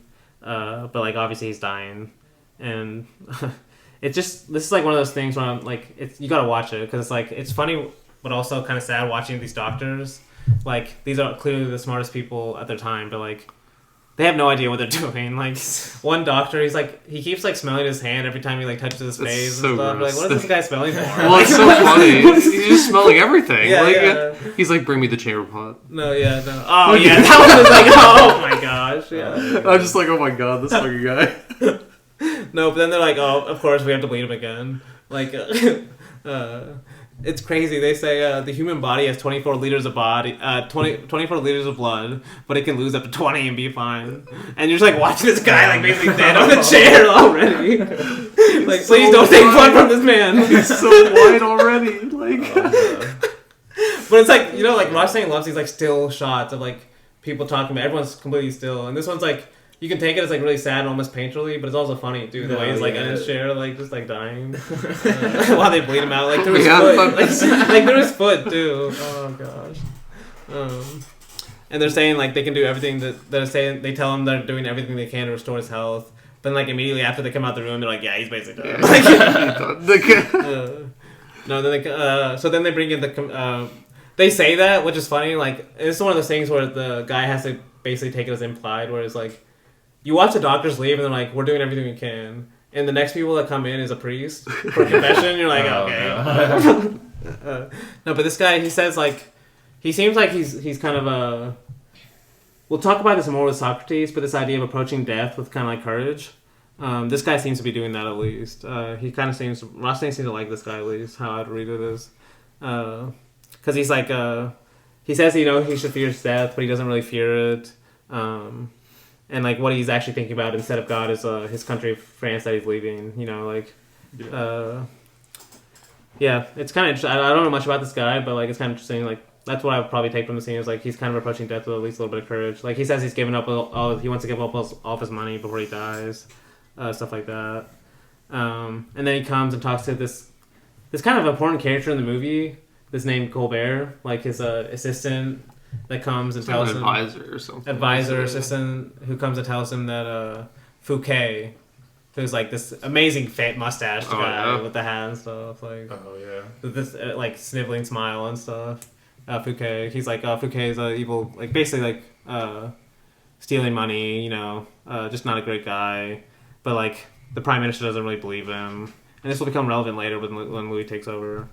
But yeah, then we finally get after that the talk, like this probably takes in my notes it's about 20 minutes. Yeah. It's literally 20 minutes of a 90-minute movie where we don't even see Louis XIV. Like we see this guy who like is gonna die, and other than that we don't know how important he is to the movie outside of just like watching how they would have treated death at this time, you know, like watching how like like watching these doctors like have no idea what they're doing, like stuff like that. Can we also talk about how he kind of looks like John C. Reilly? Wait, which guy? Louis XIV. Say you're wild. No. Like think about him in Magnolia with the mustache and everything, and then like look at this. No, I don't see it. Am I the only one that sees it? You're the only one. It's just the mustache, I think, is getting you. No, he looks a little more like what's Dany McBride? Is that his name? And that's Colbert. That's not Louis. Oh, no, I get them mixed up. God damn it. We haven't seen Louis yet. Oh wait, no, maybe that was. No, it was the. That might have been Louis. Louis the one in the bed without the mustache, I think, at the beginning. Oh no, he's definitely the one in the bed at the beginning. Yeah, without the mustache. Yeah. So I get them mixed up. Yeah, Colbert's the one who was talking. I get mixed up. Well, because Louis has the mustache on later in the movie, obviously. Whenever he walks in. Yeah. Okay. Yeah. It's grand arrival. I don't know why. I don't know why I get them mixed up in my head. I don't know why. No, but I mentioned like this is how we're interested in Louis. Is actually kind of like this is where like you kind of have to appreciate just the details of like we see this lady on the ground sleeping. So she's like the servant because Louis' bed is covered. Yes. So it starts with the like Louis' servant or something. Then we see like 3 huge dogs walking around too, also on the ground. That like start like waking up too. So we're kind of seeing like just like the house he lives in, and then I think it starts with she opens the door to the crowd that comes in, like all this crowd's like almost like it seems like this is like an early morning thing, like everyone's like barely waking up, and then like she opens the door and all these nobility people are like already fully dressed, like waiting to see the king already. It's like holy shit. Then they all walk in, and that's when she opens his. I guess he's with his wife in the bed, and she like the curtains like they have in the bed at the time. It's so funny, like how they're just sitting there, like like with their arms folded, because like I guess it's like the morning prayers. They're just saying. I like it because the girl like claps her hands whenever everyone's walking inside, and then one of them's like, "Oh, that means that they consummated the marriage or the marriage last night or whatever." I was like, "Oh my god." No, that's after the prayer. Okay. No, that's they have the prayer because the prayer is also so funny. It's like the prayer's hilarious. This is like if you've ever like. Because me and Blake went to Christian school, and so if you ever had to learn like a Bible verse or something, like if you're ever singing like on the stage or something, like a song, and you're like you don't know the lyrics, you're like, but this one's so funny because he's like doing it he's having to do it by himself. He like so clearly doesn't know the prayer word, like the words of most of the prayers. So he's like the times he murmurs is just so funny. The one, it's like he's so confident, confident when he's saying them. Yeah. It's like it's like you only know certain. Like you're singing a song and you only know like the major lyrics, like and then for the rest you just have to murmur. Yeah. That's basically what he's doing right here. And then it's like after the prayer, we get this like there's like a few moments of the like there's actually a lot where he like cuts the crowd and we just hear them talking about like what's going on. And this is the one where you're saying like she clapped like right after, and then he's like, oh, what does that mean? And she's announcing that the king performed his conjugal duties last night. Which is like, oh my god, it's so funny. Well, because that was the thing back with nobility is they would actually watch whenever the king first got married to a queen. Like they watched them consummate the marriage because they needed to, in air quotes. No, but it's just so wild funny. Traditions. That's what I'm saying. It's like you read that, right? You read that in a history book, and you might just ignor that fact. But then watching it happen in like 10 minutes, it's just like, oh my gosh, like damn, it's so funny. Like it must have been just as awkward as like actually, honestly, more awkward in a way. But then, no wonder these kings couldn't get anything up. All these people watched them. Well, we'll see how this wife also will complain about him later too. Oh yeah. But because this is also another thing I mentioned like in the previous weeks. Like Rossellini loves these contrasts, and it kind of goes with this idea of you have to take the whole of Rossellini's movies, like kind of feel the whole, because it's like we just got like 20 minutes of a death scene. This guy, a slow process of death. Then like a 5 or 10 minute scene of the, like almost a funny scene of like Louis, like not knowing his prayer, like having all these people like in front of his room, like right after like his, not his wedding night, I don't think, but it's just like, you know, after a night with his wife. And then it cuts right back to this death scene again. Now Louis going to visit this guy right before he dies. And it's like back to like somberness, you know, just like back to back. But then like we get this, first it's also, I say that's somber, but it's also funny initially where Mazarin like, he says, I don't want to see Louis first because he's like, and we don't know why, and it goes back to the room, and he's like getting his face ready, you know, like he's like, he's like making sure he looks good for him, even though he's like on his deathbed. But then Louis comes in, and they have this like conversation, like basically he wants to give him all his money to Louis for some reason. He said it'd be easier for the to king take power that way. Yeah, and he like, I guess he supports Louis because he doesn't have to rely on the nobility, basically. Yeah. If he has his own source of money. Yeah, but then Louis doesn't want to take it because like he thinks it's a sign of weakness for the king. Yeah, that's basically how that scene ends. Like, he rejects the money that he could have gotten. He goes to talk to his mother about like what just happened. The mother is actually one of the best characters in the movie. Like just like her like mean face throughout. She has a mean face. Yeah. And she's honestly one of the. It's like some of the most acting we get from any Rossellini's characters that I noticed this time. It's like she actually is like acting like kind of like a cruel mother in a way. Yeah. So I'm kind of wondering if she's an actor or not, but yeah, we get some kind of like more like exposition, I guess, some background of like she doesn't like Mazarin basically because he kicked her out of the council. Of the council, because he's like. He actually did help. She has to admit that he did help them, like with the Fronde, which is like the rebellion that happened at the time. But she's like, the reason I don't like him is because I deplore his gratitude, his ingratitude and stuff. But this is kind of where we start to see like, I think the real reason the mother is here is this idea of like Louis rejecting his mother is kind of showing like, you know, he's growing, he's becoming a man. You know, he's taking power in a way, not just listening to his mother. And this is where he says like. You know, you could say one of his, like, statements... He has, like, certain statement lines throughout the movies. This is one of them where he tells her, each must remain in his place. The state must be made a reality. And, that line, even though if, like, Rossellini wouldn't agree with, like, what Louis did or how he did it, this idea of a man trying to make his own reality, you know, that's kind of... that goes to the idea of, like, I was saying why Rossellini appreciate all these people. You know, this idea of, like, men creating their own reality. Yeah. Not just accepting what's given to them. And that's... He basically is saying that in a way, you know, and this you could say as Louis starting this kind of the movie doesn't have a journey, but you could say now we're getting scenes where Louis like different episodes where he's trying to do that in a way. That's after the we do get a quick scene of after he leaves the room, they're kind of like just talking about Louis, and then one of them says, "Oh, don't worry, he'll like." I think it actually might be the mom. Who says, like, don't worry, you know the king as well as I. Hunting, dancing, balls, and card games are his favorite pastimes. He just wanted to play at being competent. So, like, clearly, like, his mother doesn't agree. She even says something like, look at the history of France. Very few kings have actually tried to rule, you know. She says, like, Henry the Great and maybe Catherine... she says maybe Henry the Great and Catherine Medici are, like, the only two she can think of. And that's another thing where I say, like, that's why Rossellini, he's still choosing these dramatic moments of history. Because she mentions those two people. But he's obviously saying, okay, here's the third guy, you know, Louis XIV, like without actually saying it, you know. But then we get the death of this prime minister. It's actually a pretty long, like, it's like probably 5 minutes of just like these long scenes of all these people that are coming in and out. You don't know what's actually going on. It's kind of a really dark lit scene.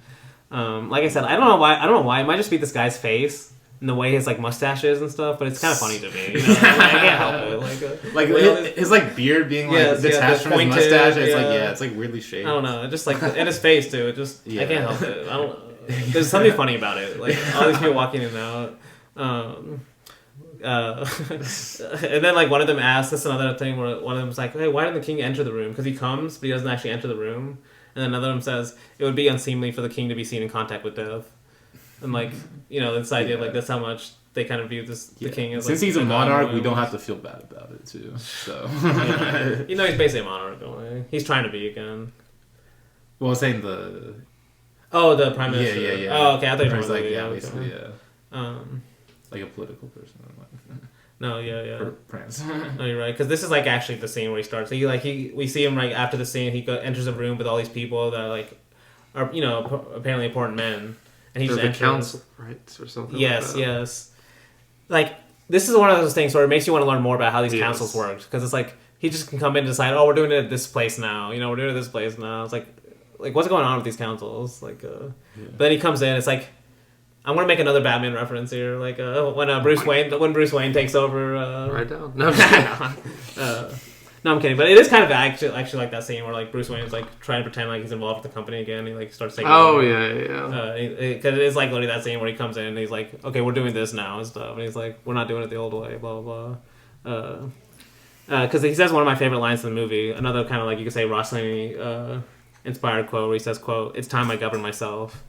And, Rossini's whole idea of individual responsibility, et cetera, et cetera. I'm pretty sure this scene also has one of my favorite quotes. When I think it's after that, whenever one of the guys asks, "So does that mean that you're not going to put your mother back on, or are you going to put your mother back on the council?" And Louis is like, "No. No. That's a little later, but it's so okay. Funny. I love the line where you're just like, no. No, and the way it cuts to fades to black. Like, right after that, it's like, no. No, it's so funny. I thought that was a scene, but I'm obviously. No, the way this one ends is after he leaves, Fouquet still doesn't believe Louis is serious. He's like, the king's too fond of pleasures. He'll tire of this in a month or two. Don't worry about it. But then we get right after that scene, Louis hires Colbert kind of to get him on his side, which will kind of help him later with because he knows more information about Fouquet and everything. Kind of just like how we're kind of watching little moments of how inner politics works in the. We're watching a transfer of power in a way without really him telling us. Yeah. It's just little moments we're watching this transfer of power because a big person has just died, and all these people are kind of nervous about who's going to take over and what's going to happen. And we get little moments like that, Louis gets Colbert on his side. We get another scene of it's honestly one of my favorite scenes because I mentioned. In the India episode, it's really funny where the dad's just berating the kid, or he's the Mahout, the elephant master. The dad comes and just berating him. It's a similar scene in this where she's it's almost like a painting where they're both faces are kind of medium close ups and we just see their faces, and she's almost talking directly at the camera where she's she's telling him his behavior is not fit for a king. It's she mentions It makes you want to see the painting. I wish he would have showed the painting or something, but Rossini would never do that. But she mentions something where he's being so blatant about his cheating, how he takes his mistress to their vacation place, and just openly baits naked with her and has the painter Mignard paint them just in public and doesn't care what people think and stuff. It's just so funny the way he's talking about it. It's I actually even looked up Mignard Louis paintings. I couldn't find one she was describing. I didn't look that hard, so. But then we get honestly, it's one of the most this is where I agree with Tag Gallagher where he says at the same time Rossellini's movies has a lot of spectacle if you're really watching, especially this scene with the hunt. It's honestly it's got some of his most fast cutting. The way he's cutting, the way the camera's following the horses and stuff, cutting back and forth. It's that is some of his most cuts. No, it reminds me of in any of these the sequence in Rules of the Game when it shows them hunting the rabbits. Honestly, and he loved them. Honestly, yeah, it's cut. I might have to go watch that again. It's cut very similarly. Honestly, I wouldn't be surprised if you stole that shit. No, I mean, yeah, fair enough. It's no, those games that good. No, but there's some beautiful shots in this too, and just the horn too. No, because it's one of my favorite shots in Rossellini where we see the river in the kind of foreground and just the people and the horses framed by the trees. But it's also funny though because apparently a lot of this was not shot by Rossellini directly. Oh really? It was shot by his son Renzino. Yeah. That's his son's name. Yeah, his name is Renzino Rossellini. Yeah. But apparently Renzino, he says, quote, "During the hunt, Renzino neglected to keep Louis on the same horse, so that from one shot to the next, the king appears on 3 different horses, one of them white. And then he said, 'Don't worry,' and Roberto said, 'Don't worry, just turn up the sound a bit, no one will notice.' And then Tag Gallagher says, and no one does." And no one does. I did. Yeah, exactly. First of all, that kind of proves how powerful sound can be, if you just to make you you can show 3 different cuts of a guy on 3 different horses, and you'll just read as one horse if the sound is continued, especially if you're not really paying attention. But But this is like I've said this a few times, but this might be the funniest part of the movie, where like the hunt has just ended and everyone's waiting to eat, but then Louis gets off his horse, just takes this woman to his mistress into the forest by themselves while they're all just watching, waiting to eat. Oh my god! And it's like, oh my gosh, like I can't believe this. Like this is how people like, and they're all just like watching, just like waiting for him to come back out of the forest with his mistress. But then, like, while they're waiting, there's also another funny scene. Cause, like, this is, like, where the movie becomes, like, a straight comedy at this point. Because it's, like, we just watched that happen. Where the king just, like, took his mistress in the forest while everyone's just waiting for him to come back out so they can eat. But then, like, as they're waiting, we cut to, like, Fouquet talking to, like, the woman, I guess, that's kind of helping him, maybe. It's not exactly clear, but... We've seen this guy is basically an arrogant... he's been really arrogant the whole time. And she says, it's interesting. All your speeches begin or end with... just as I predicted, or wasn't I right? Don't you ever tire of being right? And like the way he's like smiling as he says that, it's like his smile doesn't even change the whole time.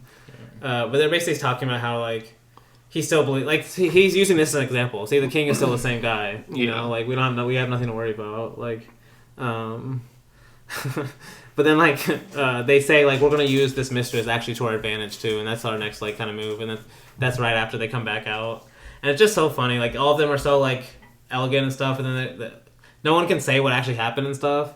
But then when they come back, everyone's just like, okay, we can go eat now. And everyone like loosens up and stuff. And they start like having the picnic right after he gets back. Yeah.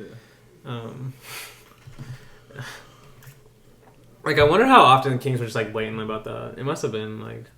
I mean, who's gonna stop them? Yeah, exactly. No, but then we get like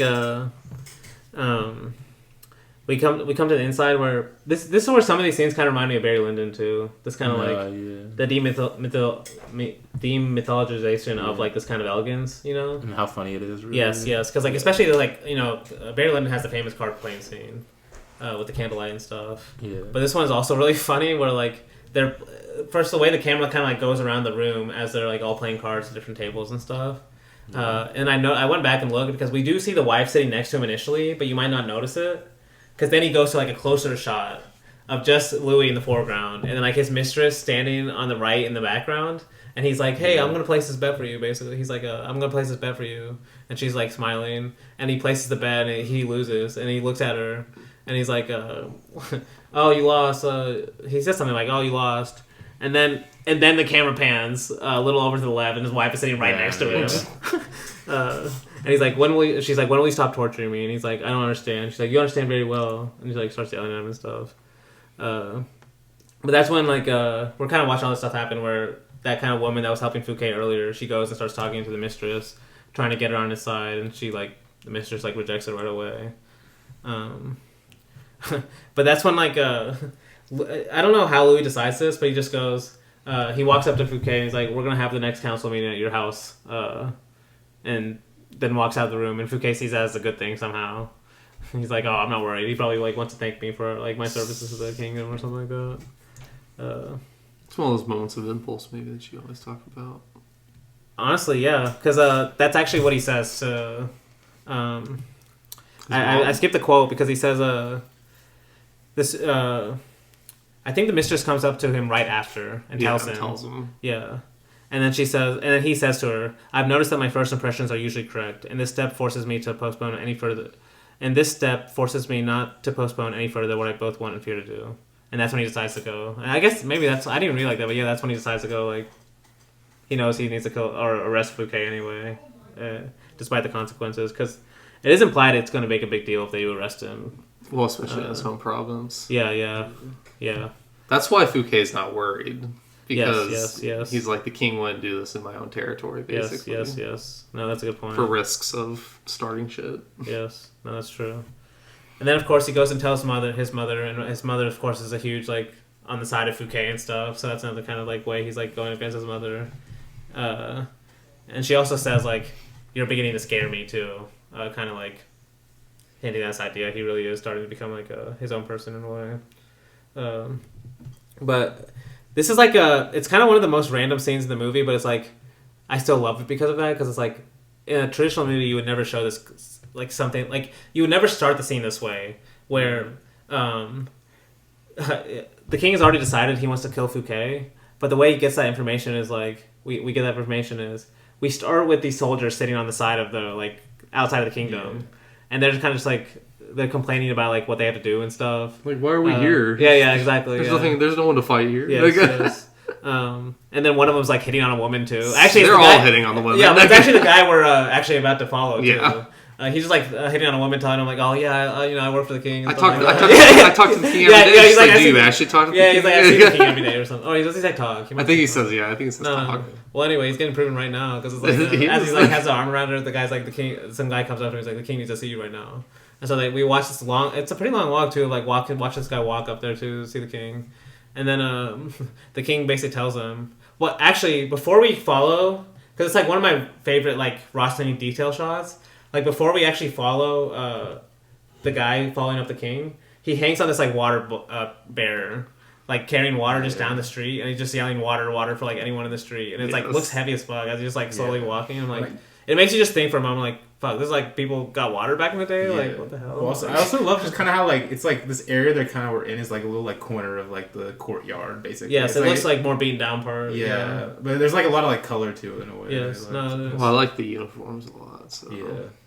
No, but then basically this guy walks up and then the king tells him he's gonna have to kill not kill. I keep saying kill. He's gonna have to arrest Fouquet in his own province. But then we get like right after the next council, Louis announces where the next council is gonna be after they just finish the one they finish. And as Fouquet's leaving, it's kind of a funny moment. Where it's almost like in a comedy where like the crime is like the setup is not ready yet, so Louis is like wait a second. He's like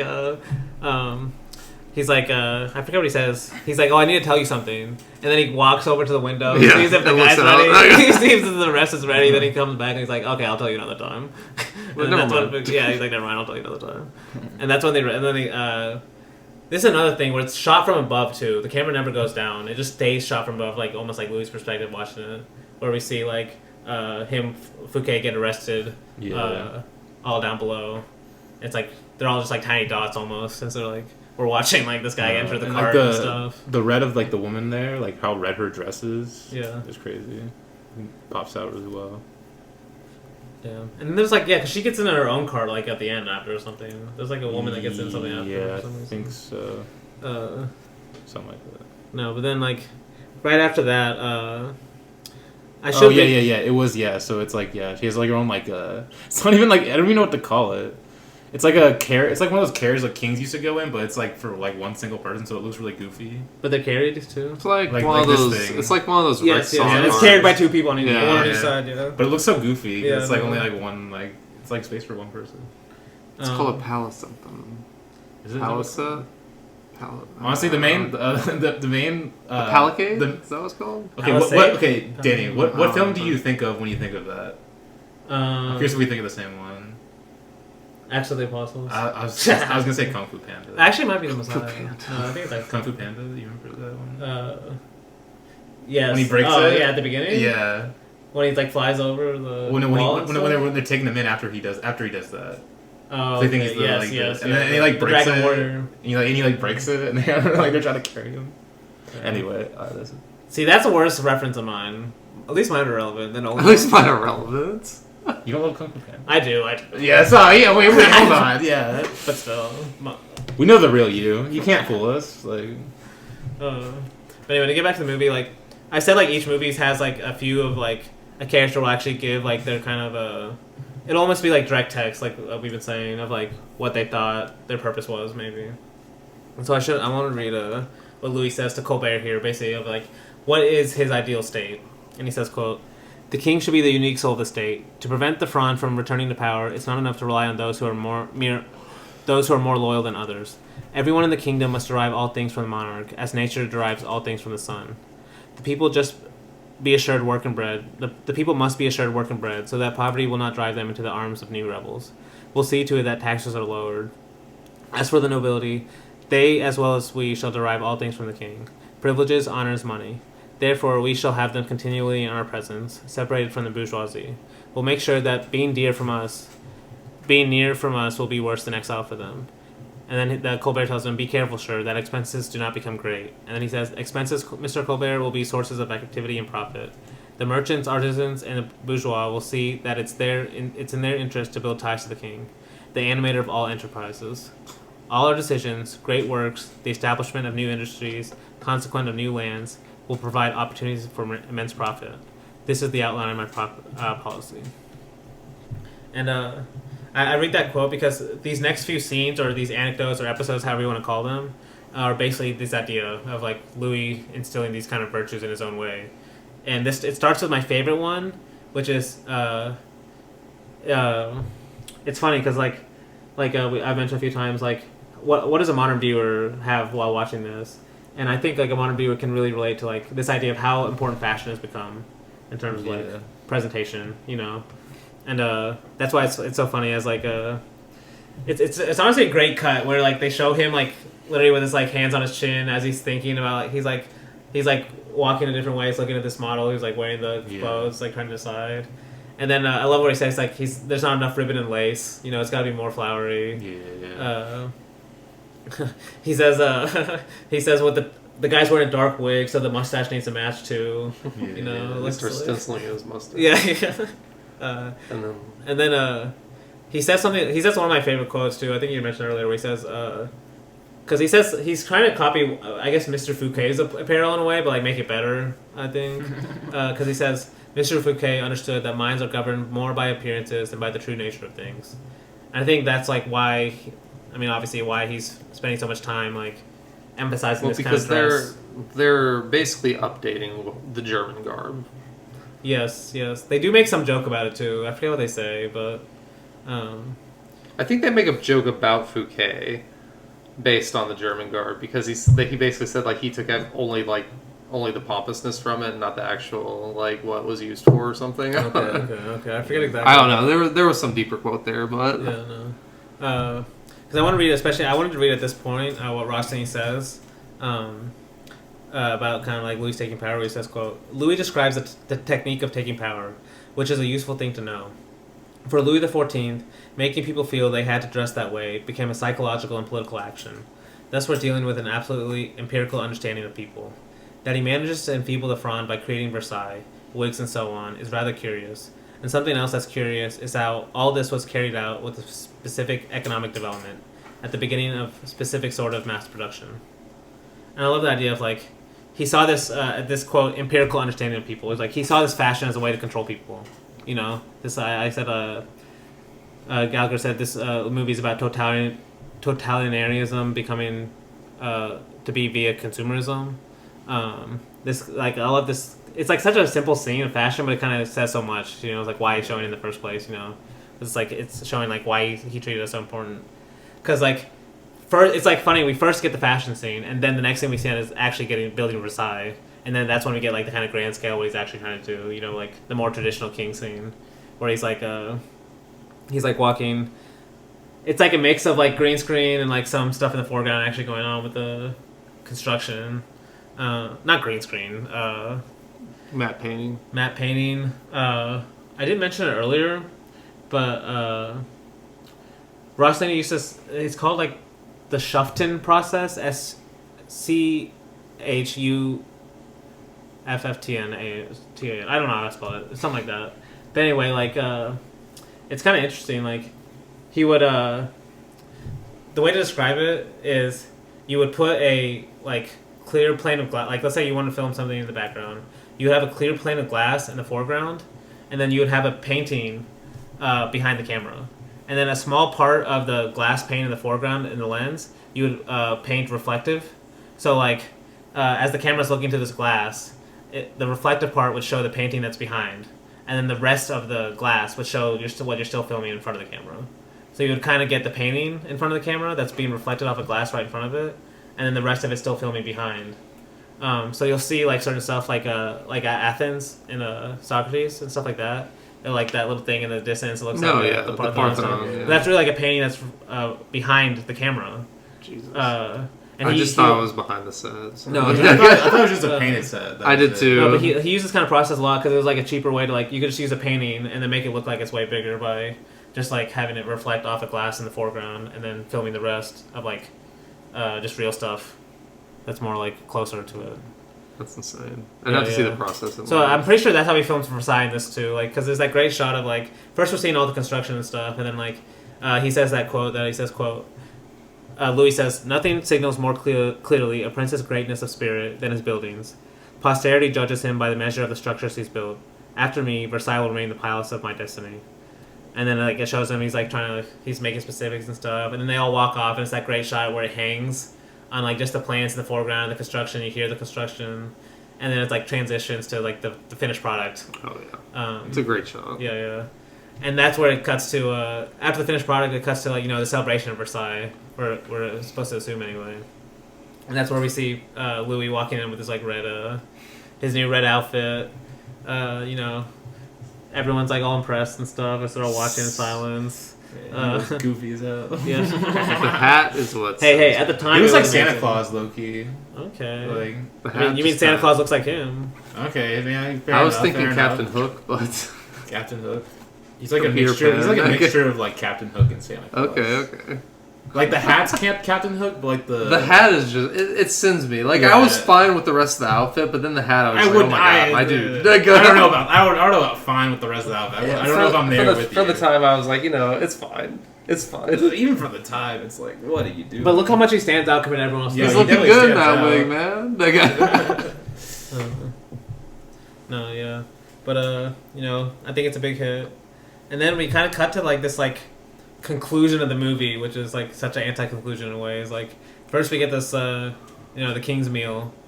I say anti-conclusion, but in a way it's supposed to show how grand this guy is at the same time. Like I mentioned earlier, like how much goes into getting this guy a meal, because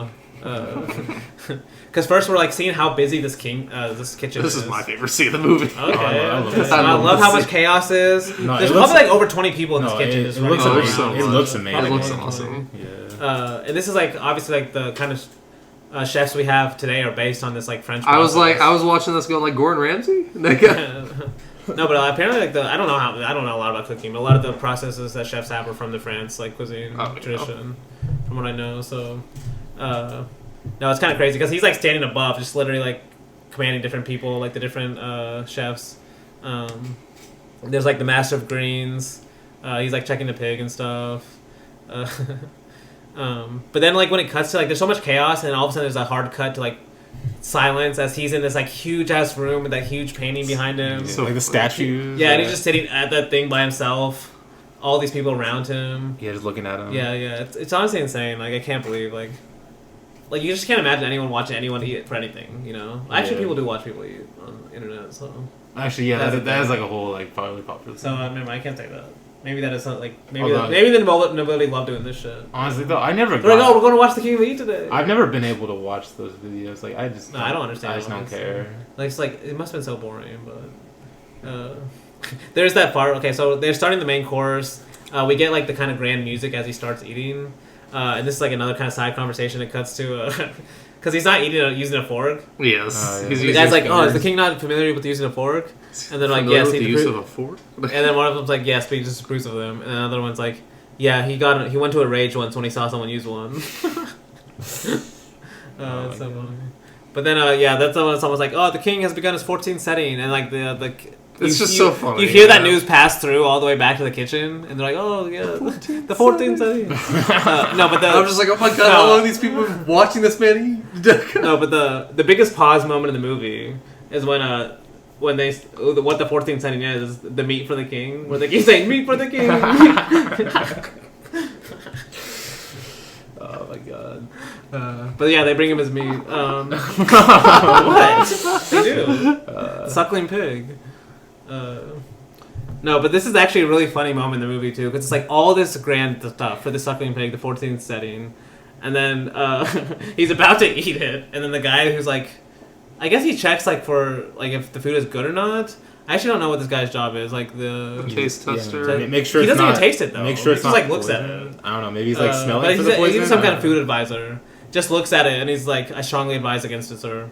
And then he's like, okay, and he's like, I'll just eat the hard-boiled eggs. Like, No meat for him. yeah. And so like all this work that went into the suckling pig, they're just like, oh no, he's not gonna eat it. It's like that's how the scene ends too. How does this man eat so much though? Is my question. Like, But see, 14 he's not eating. I don't think he's only tasting some of it. And then he's Yeah, like no, eating not it, eating you know? all of it, Yeah. yeah. No, it's that like it's just supposed to make you think of like how, like if you think about the actual process, and he kind of shows a lot of it. Oh, you know, how yeah. much cooks Oh, are going yeah. into this, you know. just for this guy to be like, I don't want to. No, but then we get the last kind of scenes of the movie. First, this like long walk as he holds this book that he's gonna read in this room at the end. He like walks throughout his palette. He kind of walks on the outside of his courtyard and stuff. But then he walks into alone in his room. And it's honestly one of the best scenes in the movie. It's like, I'll read what Tag Gallagher says about it, but he says, I don't know, like it's kind of like the idea of demytholization, because it's like we've seen Louis kind of make himself this huge Sun King. He's trying to present himself a certain way, but this last scene in the movie is him like kind of becoming more human. You know, he's like taking off the huge costume that he just had, and this is what Tag Gallagher says. He says, "quote Louis' death is his transformation of himself into the Sun King. Neither death or the sun can be stared at," he explains, "and we understand that death and the sun are good places to hide. That Louis has invented the apparatus of the monarchy and the totalitarian state in order that people do not see him." Now, the death of Mazarin, protracted over the film's first 30 minutes, is mirrored by a more general death, an involution into a void, protracted over the final film's 30 minutes. Now Louis, like all Rossellinian heroes, has his cave scene, his intuition of personal truth. He shows the myth, as well as the reality behind the myth, like Ford and Apache or the man who shot Liberty Valance. I love that. It's like, he shows both, you know, like that ending is like the man behind the myth, but also the creation of the myth at the same time. Yeah. I mean, another Ford film that also fits well is Young Mr. Lincoln. Interesting. I haven't seen that one, so I haven't seen Fort Apache. I've seen Man Shot with Liberty Valance. So. Yeah. It's a fantastic film. No, there must be, like, I'm sure he makes more, like, there's a reason why those are the two biographies he wrote. Yeah. I'm watching for sure. Because he says, he throughout the book, he mentions this idea of Rossellini's myth and reality approach to cinema. And that's something you can say about Ford, too, as well. Yeah. But yeah, that's the Taking of Power of King Louis XIV. Definitely one I was like, I only decided to do this after I rewatched it, like deciding whether or not I was going to watch it, doing some podcast, and I loved it a lot more. But yeah, I don't know. How about you, Blake? I know you like more historical movies. You like this one? I do like this one. I don't know. Yeah, a lot of people I'll probably like it more. For a lot of people, this is top tier Rossellini. I can see that. From what it probably helps that it's a little shorter too. Yeah, true. The length was nice. Okay. But yeah, after the break, we will come back with Socrates.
Welcome back. As we continue to talk about Rossellini's 1971 movie Socrates. I guess I'll start with, before I even start anything, with what you guys thought about it. Luke, what we'll start with Socrates. Yeah, I love this movie. It helps definitely that I know a lot about. Well, I've read 5 dialogues. I find Socrates and Plato very interesting.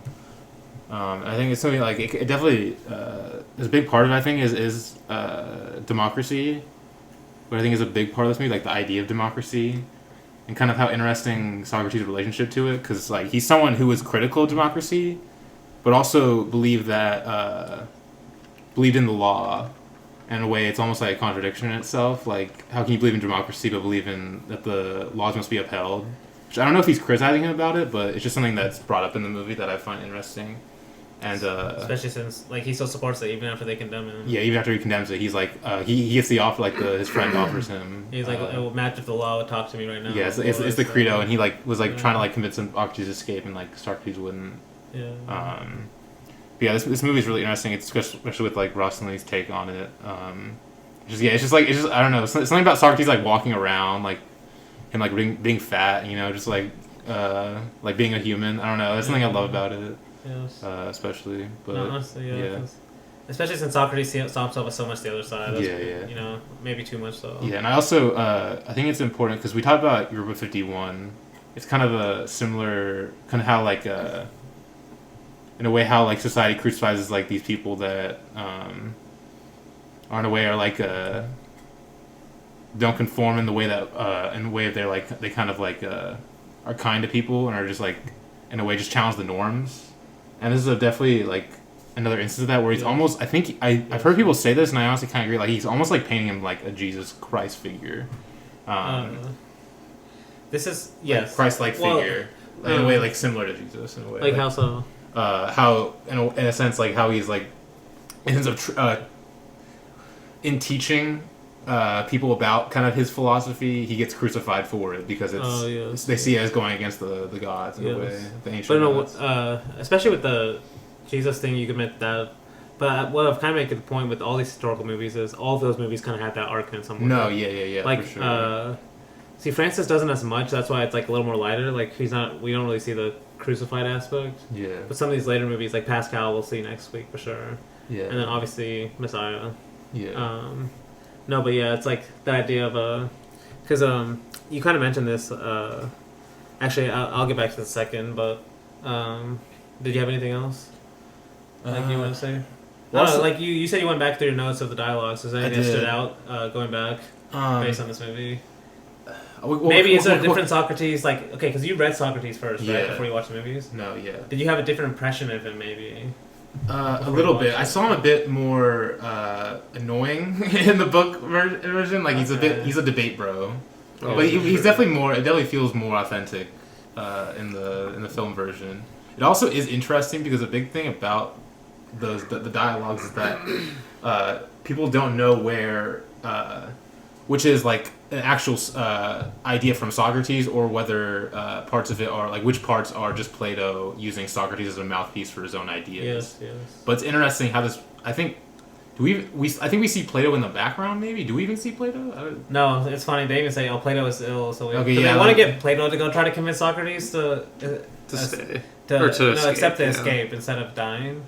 And they're like, "Oh, Plato's sick, so we gotta get Credo." Yeah, like he's like never in the movie. You know, he's a big part of obviously the text that he's. Well, like you just said, he is in the movie. He is in the way. Yeah, he kind of is. Yeah, but like we don't know really. Like, because there's actually a few ways I can go with that. First is, and I'm going to talk about it, mention it a little bit. This idea of like, I mentioned earlier, like Rossellini's oral cinema, like the idea of Socrates not even liking the written language compared to how he saw how philosophy should be done is orally, you know, through dialogue, through conversation, etc. But yeah, before I keep going, Blake, what about you? What do you think of this one? I really like this one, honestly. It's got something like you guys have been saying that Rossellini's movies seem to always have, which is these people that have like ideals that the world crucifies them for, and they stick to them, which is what makes them endearing, honestly. Like, because they're not like swayed by what the world thinks they should be, and they obviously die for it most of the time.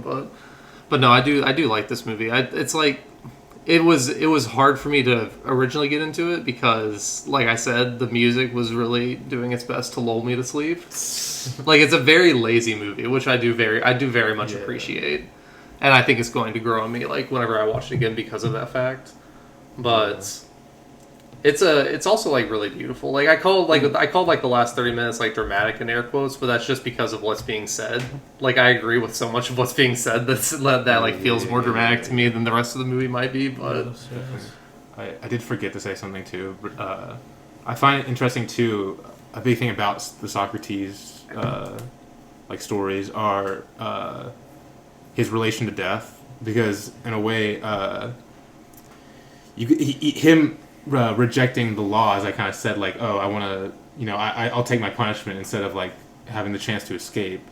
It's very interesting that like you could see that as, oh, he's just, you know, he's adhering to the laws, he trusts the laws even though he doesn't trust democracy. But you also can see it's almost he wants to die in a way, because in a sense, as he's the big thing about Socrates and Plato was that like Socrates thought that a philosopher's job is literally to prepare for death. Yes, yes. Because in a way, like death will to him would bring everything he Yes. would want to know, basically. Yes. That's in a way the point. Like, No, I'm really glad you said that, because I was actually going to talk about this whole death aspect towards the last 30 minutes, which is he it's spends a lot of basic time death. on it. Actually, the last 30 minutes is why Blake says the movie Yeah. feels dramatic, is because that's the period about death. Yeah. Is the Yeah. trial, him accepting it, and then just like the cave stuff. Yeah. Johnson, you could probably No, but I'm that's thinking- another like kind of iconography thing. You could connect it to the.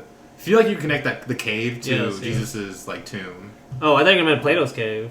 Plato's cave too. Yeah. And also, I've been mentioning, I thought of- Gallagher's mentioned, I've probably mentioned on every episode, this idea of like, Rossellini's heroes always find truth in a cave, but somehow, like, they always like enter a cave or Okay, something. yeah.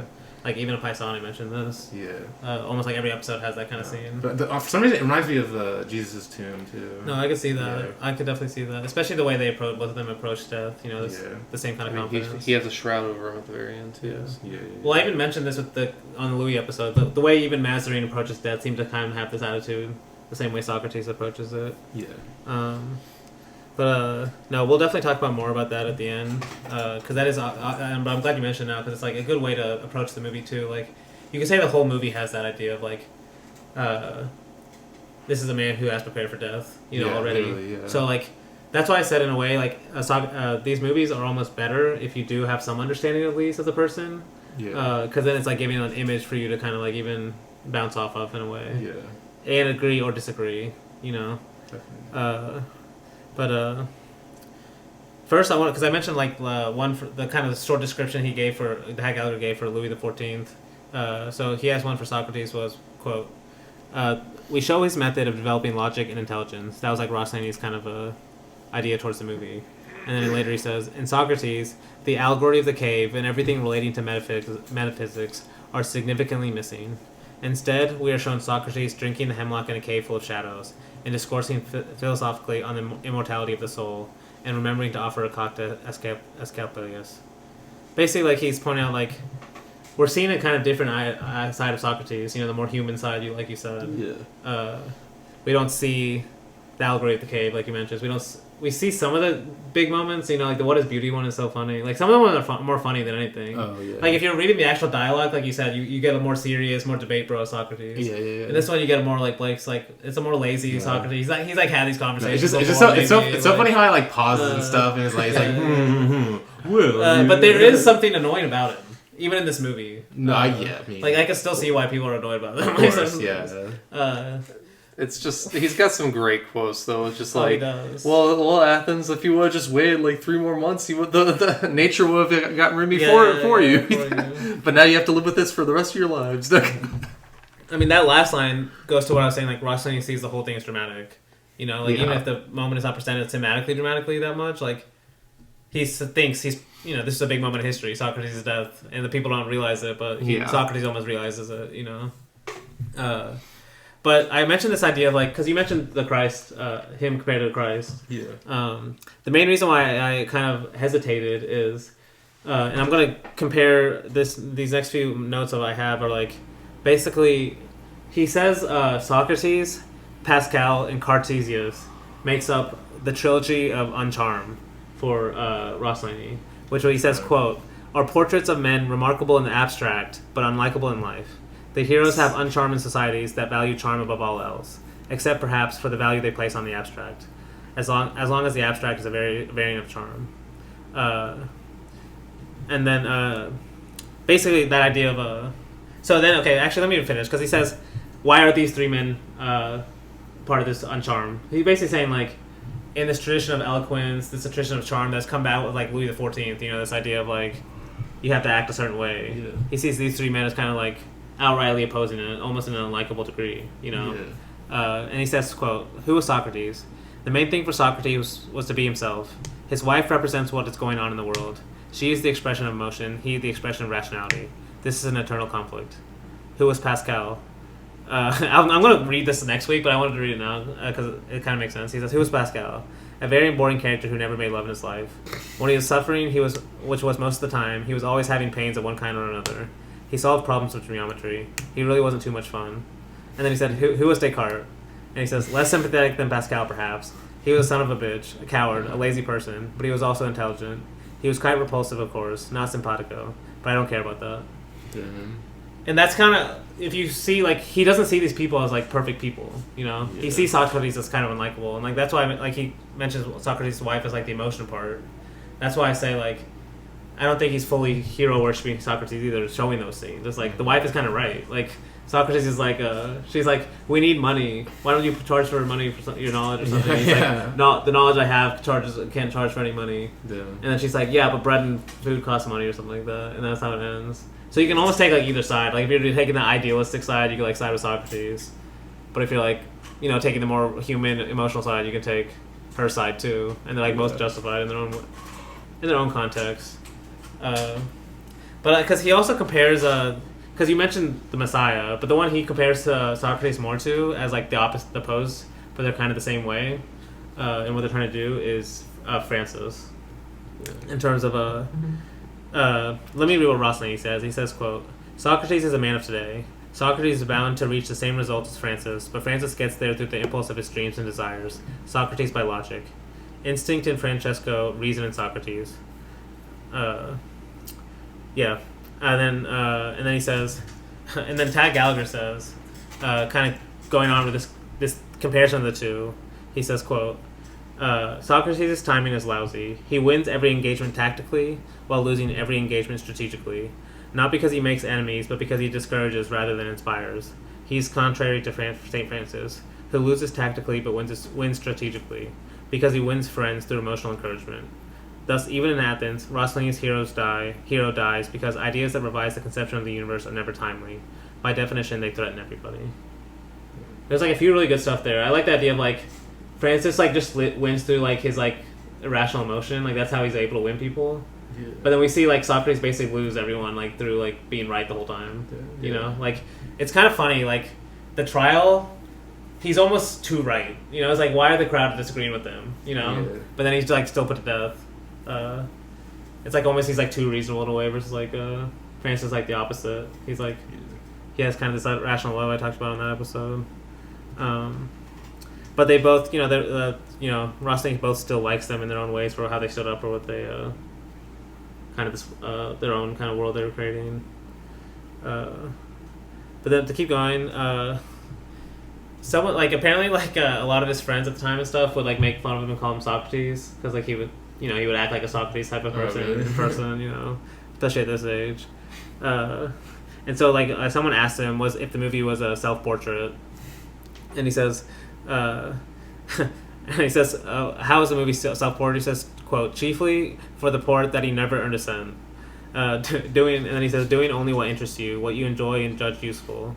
As Socrates did, and as I try to do, it's a very expensive luxury. The practical problems of life never really get solved. Certainly Socrates is a character I feel close to.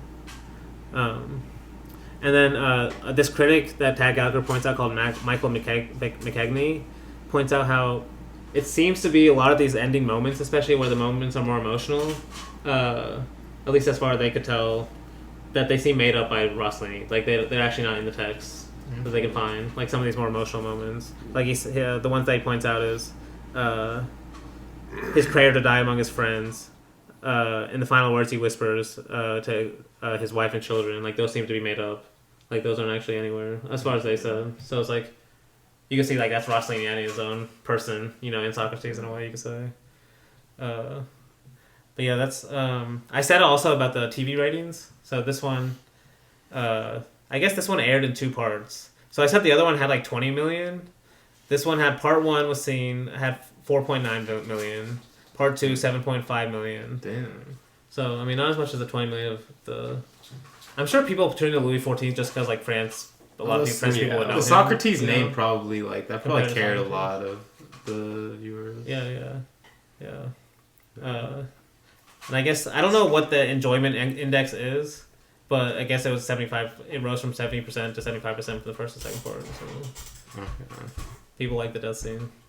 Well, probably the trial part's in the second half. It makes sense why this movie's, like, almost exactly 2 hours, too, if we aired in 2 parts. Yeah, that does make sense. no, that's all I had for Socrates before we get into the movie. Like I said, almost every one of these movies starts with not the main character, and this one starts the same way. Like first we get the demolition of the city of Laodicea by Sparta, and they're overtaking Athens. Basically, we're kind of seeing like a fallen Athens, like already past its glory. We see them take down a wall. Great shot of the Pantheon. The Pantheon in the background. Yeah. Like yes, it's like yes. through the wall. Wall. You can tell it's like also so fake, but like, yes. But No, it still exactly. looks good. I still like it. No. But then we get to like some of these long shots of like this empty city. Like it's not a great Athens. It's not a grand Athens. It's supposed to be like kind of a defeated Athens. Like Rossellini never says it, but like an Athens that would put Socrates to death. That kind of Athens. At least that's how things showing. Because honestly, these are common shots you more need to watch. Where it kind of first like slowly like floats into the city and then falls like the guy. Then it follows this old guy. He's going to like they must be some kind of elites or something, or some kind of aristocracy. Is it all just like in this like? Yeah. I love how they're all sitting on. No. I don't know. It reminds me of the scenes in like the Messiah with like the elites there. Yes, yeah, with like with Pilate. Is it him or Herod? With Herod. You know what I'm talking about. Yes, though. Yeah. I don't remember exactly what, but yeah. No, but yeah, it's that kind of like Like these guys are stuck up. Like. Yeah, and like the way it's kind of just like it's fun to watch scene too, even if you're not paying attention to the dialogue of if you're not paying attention to the dialogue of like how they're sitting first of all, like how they eat, like on the side, they like lean to the side, and then like this one servant that comes around slowly to each one of them, and because the camera multiple times will follow her too, like it even hangs on her as they're talking, almost like it wants you to focus on like just what she's doing. But basically what they're talking about how is what I mentioned at the beginning, like Athens is like, it's an old Athens, like these are kind of old guys, and they're talking about how like old the Athens they do, it was way better than like now the young people don't have virtues like the old Athenians do, stuff like that. They even talk about how two of Socrates' students are actually leading this revolt and stuff like that. So like, it's kind of leaving hints of how Socrates has had a negative impact according to certain people of the population. So that's why we can see why they would vote against him. So he's planting some of those. But then like it's funny because that dinner scene ends or lunch scene or whatever, and it follows a different guy to a different house. And it's like these are like younger guys now, as they're like also having they're also eating or something, and they talk about how the Spartans are actually more appreciative of Athens than the own Athenian people are, because like the Spartans didn't actually destroy Athens; they actually appreciated the arts of they say Electra, the Song of Electra by Euripides. Apparently, the Spartans loved that song like even more than they appreciated it more than the Athenians did. It's kind of funny, like here, just like some like local Athenians talk about this, like about Spartans, like they appreciate our culture more than we do. No, because one of them says if this had happened in Athens, they would have demanded for the death of Euripides instead, and then they say, "quote Therefore, we must drink to the health of the Spartans." So like they're actually happy about like what the Spartans taking over stuff, but just like he's just showing like different sides of these like kind of people in the city before it, and then like, do you guys remember how Socrates is introduced? Because it's so funny. He's like in the middle of getting beaten up, in the middle. Like you don't even see him initially. It's like his followers like helping him get him out like this crowd of people beating him up, and then someone's like, you hear in the crowd, "Someone shut this old crow up." And then like one of his followers is like upset because as they're pulling him up, they're like, "Socrates, they're treating you like a peasant," and he's like, "Well, I'm not dressed like a prince." Yeah. Oh my god, it's a sassy bitch. He is. No, because then this is like. This is where it's like, I could see why you could get a little bored in some of these scenes where it's just him like talking in these like almost like direct quotes of like. Yeah. But if you like Socrates, they're kind of fun to watch. Like. No, yeah, for sure. I'll probably name some of my favorite quotes throughout, but this is the one where like, we just see him get beat up, and then he's like, "Let us respect all opinions, even if we disagree with them. What I care about is agreeing with myself and trying never to do the opposite of what I think." Just like one of those, Socrates moments of like trying to be only himself. But then we see Miletus, the guy that's going to betray him later on. He's got like Rossini's really good at casting these like sniveling kind of like people, like the Fouquet in the last one, Yeah. and then Militus in this one. But yeah, he's like we kind of see him talk to Socrates. We see him talking to someone else about how he doesn't see what the youth sees and Socrates and stuff like that, and he's worried. Then we see Socrates at the market. We see him like buy an octopus for his family. Oh my god! This is where I'm like, it's like little moments like this where like it wouldn't even be the same if you read this in a book. No, yeah. Like how long it takes him to like buy the Socrates, like the way the music is playing and the camera's like kind of like floating around. You said the buy the market Socrates. Wait, what? You said buy buy the octopus. octopus. How long it takes the octopus to buy the Socrates? Yeah. No, but yeah, no, the way like the octopus looks, the fact that you could buy octopus to eat is like so random. So. No, yeah.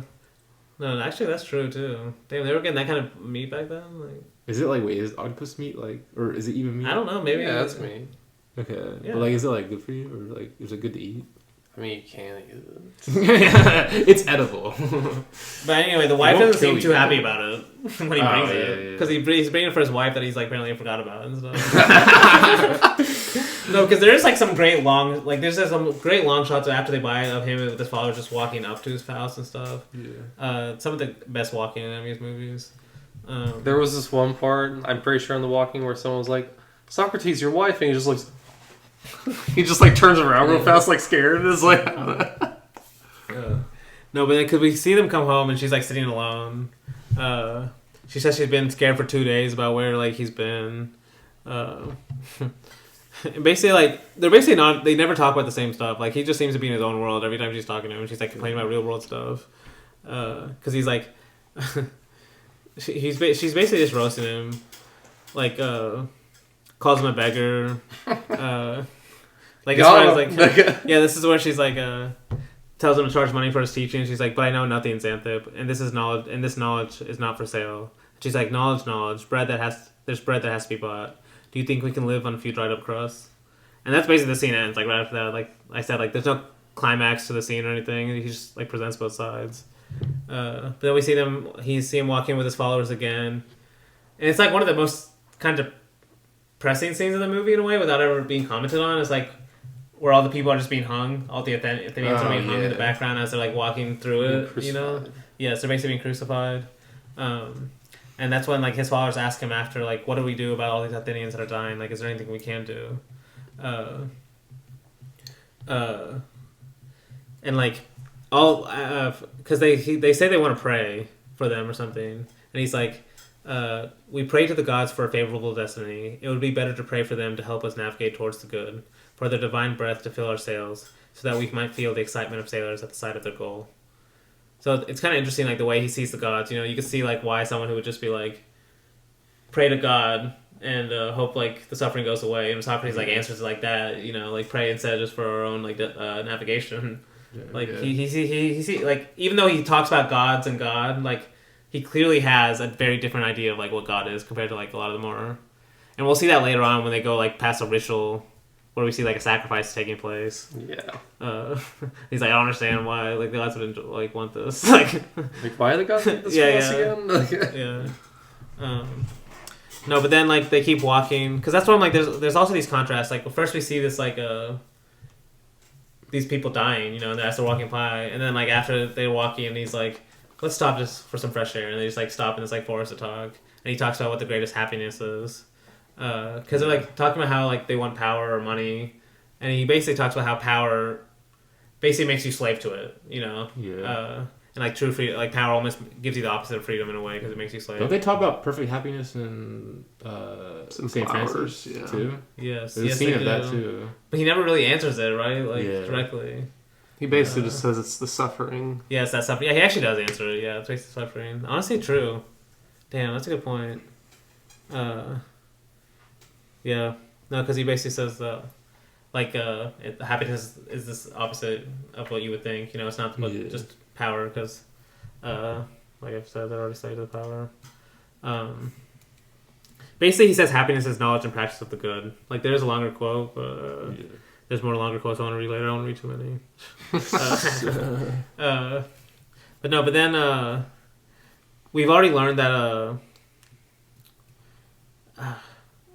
Yeah, I think we've already learned that he wants, like, the city's already planning to arrest him for the first time.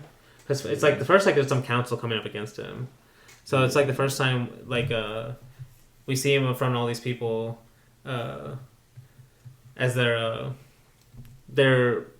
Wait, his wife comes and gets him, right? I think that's like Yeah. right after this. That's right before the scene I'm talking about. Yeah. I kind of skipped it, but like, the wife comes and gets him and tells him like that they're planning to arrest him, and that's when it cuts to him actually at the kind of meeting place where they're talking about arresting him and stuff. And this is where he's talking about like he'll like never give in. Like, No, I love his little like stance where he like has his hand right here and he's like discussing it with him. He's like looking out like he's like basically about to like talk circles around him, basically like whoever's talking to him.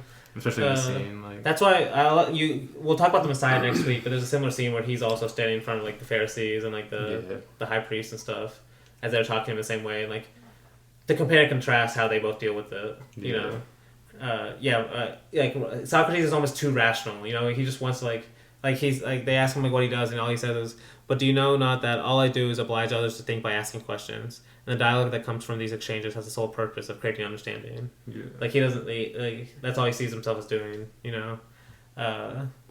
But they basically tell him he's not allowed to address any men young under 30. And then he makes some joke like, "What about like if I'm like trying to buy something?" I forget what he exactly says, but he's like trying to like He is kind of being a little debate, bro. He's like, what about this, you know? He's like, you know what we meant, Socrates. He's like, up until what age do you consider men to be young? Oh yeah. Then they tell him 30. Oh yeah, no, yes. Therefore, if I have to buy olives from a merchant who is not yet 30, I can't ask him the price. Yeah. He's like, you know what we meant. No, but this is like where they say he's going to be arrested, I guess, but they still let him walk out. I don't exactly know why. Or they say he's going to be arrested in a little bit, but they still let him leave. Yeah. And this is where he says like because I've already quoted Rossellini like that idea of quote. He has that quote where he says, "quote I'm always for the crazy people." Socrates something that says very similar where they say he's going to be arrested, and then he says he's going to go home anyway. He says he's just waiting their orders. Yeah. And that's when he's like, but that's insanity, Socrates. And he says, quote, "Sometimes one must know when to be insane." Yeah. And that's like kind of this next part of the movie, you know, it's like Socrates' own reason becomes insane in the context of the movie. You know, like everything he's doing is like you would think it should be that environment's time to do something else. And that's what makes him insane in a way. But yeah, that we get to we see like a quick scene of it's kind of more dramatic scene in the movie, most dramatic scene in the movie of these like people, these like Athenian soldiers at night like climbing this like tall like hill, and then like they take out some soldiers and stuff. We're basically seeing like young Athenians, like at least some like that still actually care about fighting back and stuff. But then we see it's actually kind of like you could say it's a little rushed. Like honestly, he doesn't show it enough. Of like we learn like a new leader then takes over Athens, and they decide not to arrest Socrates apparently or something like that. I forget exactly why, but yeah, some like either way they decide not to arrest Socrates or something because like a power is taken over. Like I think he's trying to emphasize how quickly the power changes like at the time because of how unstable it is, and like this is what Socrates is having to deal with. So maybe you can't blame him for wanting to die, like Luke said. Maybe there's a book I'm pretty sure because my philosophy professor talked about it. Apparently, there's a book called or like some writing paper or something called "Did Socrates Commit Suicide?" So it might be interesting to read. Yeah, honestly, because like he had so many chances to escape and stuff. Yeah. But then we kind of get these are the more like just like episodic scenes. I'll mention some of them. Like there's apparently a famous play by Aristophanes about Socrates as like a comedy. That was like comedy at the time. I guess it was written during Socrates' time because that's what he acted like. This guy's literally quoting the play and right in front of Socrates. And like the way this guy's acting is so funny. He's like doing both sides, and the way he's like moving his head back and forth. That he's like says Socrates' line and the other guy, where he's like he's basically like making a joke of how like some guy that Socrates owes money to is like trying to get his money back, and Socrates keeps making like comments about the stars and like ideas and stuff like that. Like he doesn't know what interest is. But that's when Socrates is like he's like laughing and having a good time with the guy, but when the guy leaves, he's like, the actor is good, but that Socrates doesn't exist in real life. And like he kind of goes on his like thing about how the real Socrates is like not like that at all. He's like way more reasonable and stuff. I know what interest is. Yeah. But then he's like talking about how he like trusts his own inner voice, and that'll come up later too. Because like there's something interesting about this movie and this Socrates of like he seems to be very rational all the time about always arguing, but then he believes in this inner voice that he has, this divine voice he talks about. Like that's why he believes in what's the Oracle at Delphi. Yeah. Like he still believes in supernatural in a way. But then like right after that we see the actor guy, we see another guy come and talk to him about like the ancient traditions, how Socrates is actually overturning them and like ruining Athens because of it and stuff. But then there's more walking with his followers. I'm trying. Like I honestly don't remember like exactly like. I see why you're kind of. I mean, these are the like, moments. These are the moments I was talking about where I was like, kind of lulled because No, it's just walking with this beautiful music playing behind it most of the time. And it is a lot of talking too. Like you're. No, there is a lot of talking too. That's why I've had to watch it multiple times. No, but this is where he's talking about more. You kind of have to like treat every scene as like there's a different subject that he's talking about. So like I mentioned, like the Aristophanes comedy, that's like a Socrates thing, and then like ancient traditions, Socrates rejecting ancient traditions, that's another Socrates thing. And this is the one where he's like kind of talking about truth. I think he's talking about truth mainly because he says, "quote He who wishes to see the sun will burn." He who wishes to see the sun will burn his eyes if he looks right at it. He must study it by looking at its reflection in the water. The soul becomes blind if it searches for truth in the details. It must take refuge in the world of reason. And that's kind of an interesting idea. Like it's almost like he's saying like the details are less important than the idea as a whole. And you kind of mentioned that with like Rossellini in general, right? Like the idea, and I've mentioned that multiple times. Like the idea of Rossellini's movies is like more important than the actual images in a certain sense, and that's why he only is like trying to get to the essential images, etc.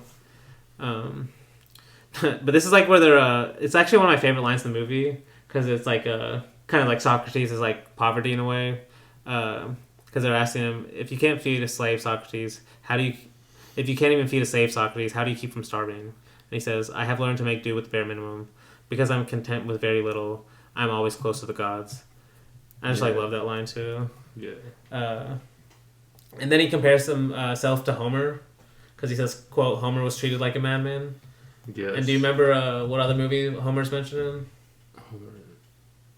Town? Journey to Italy. Okay, I was gonna say because the Odyssey. It's technically their uncle, but yeah, is named Homer.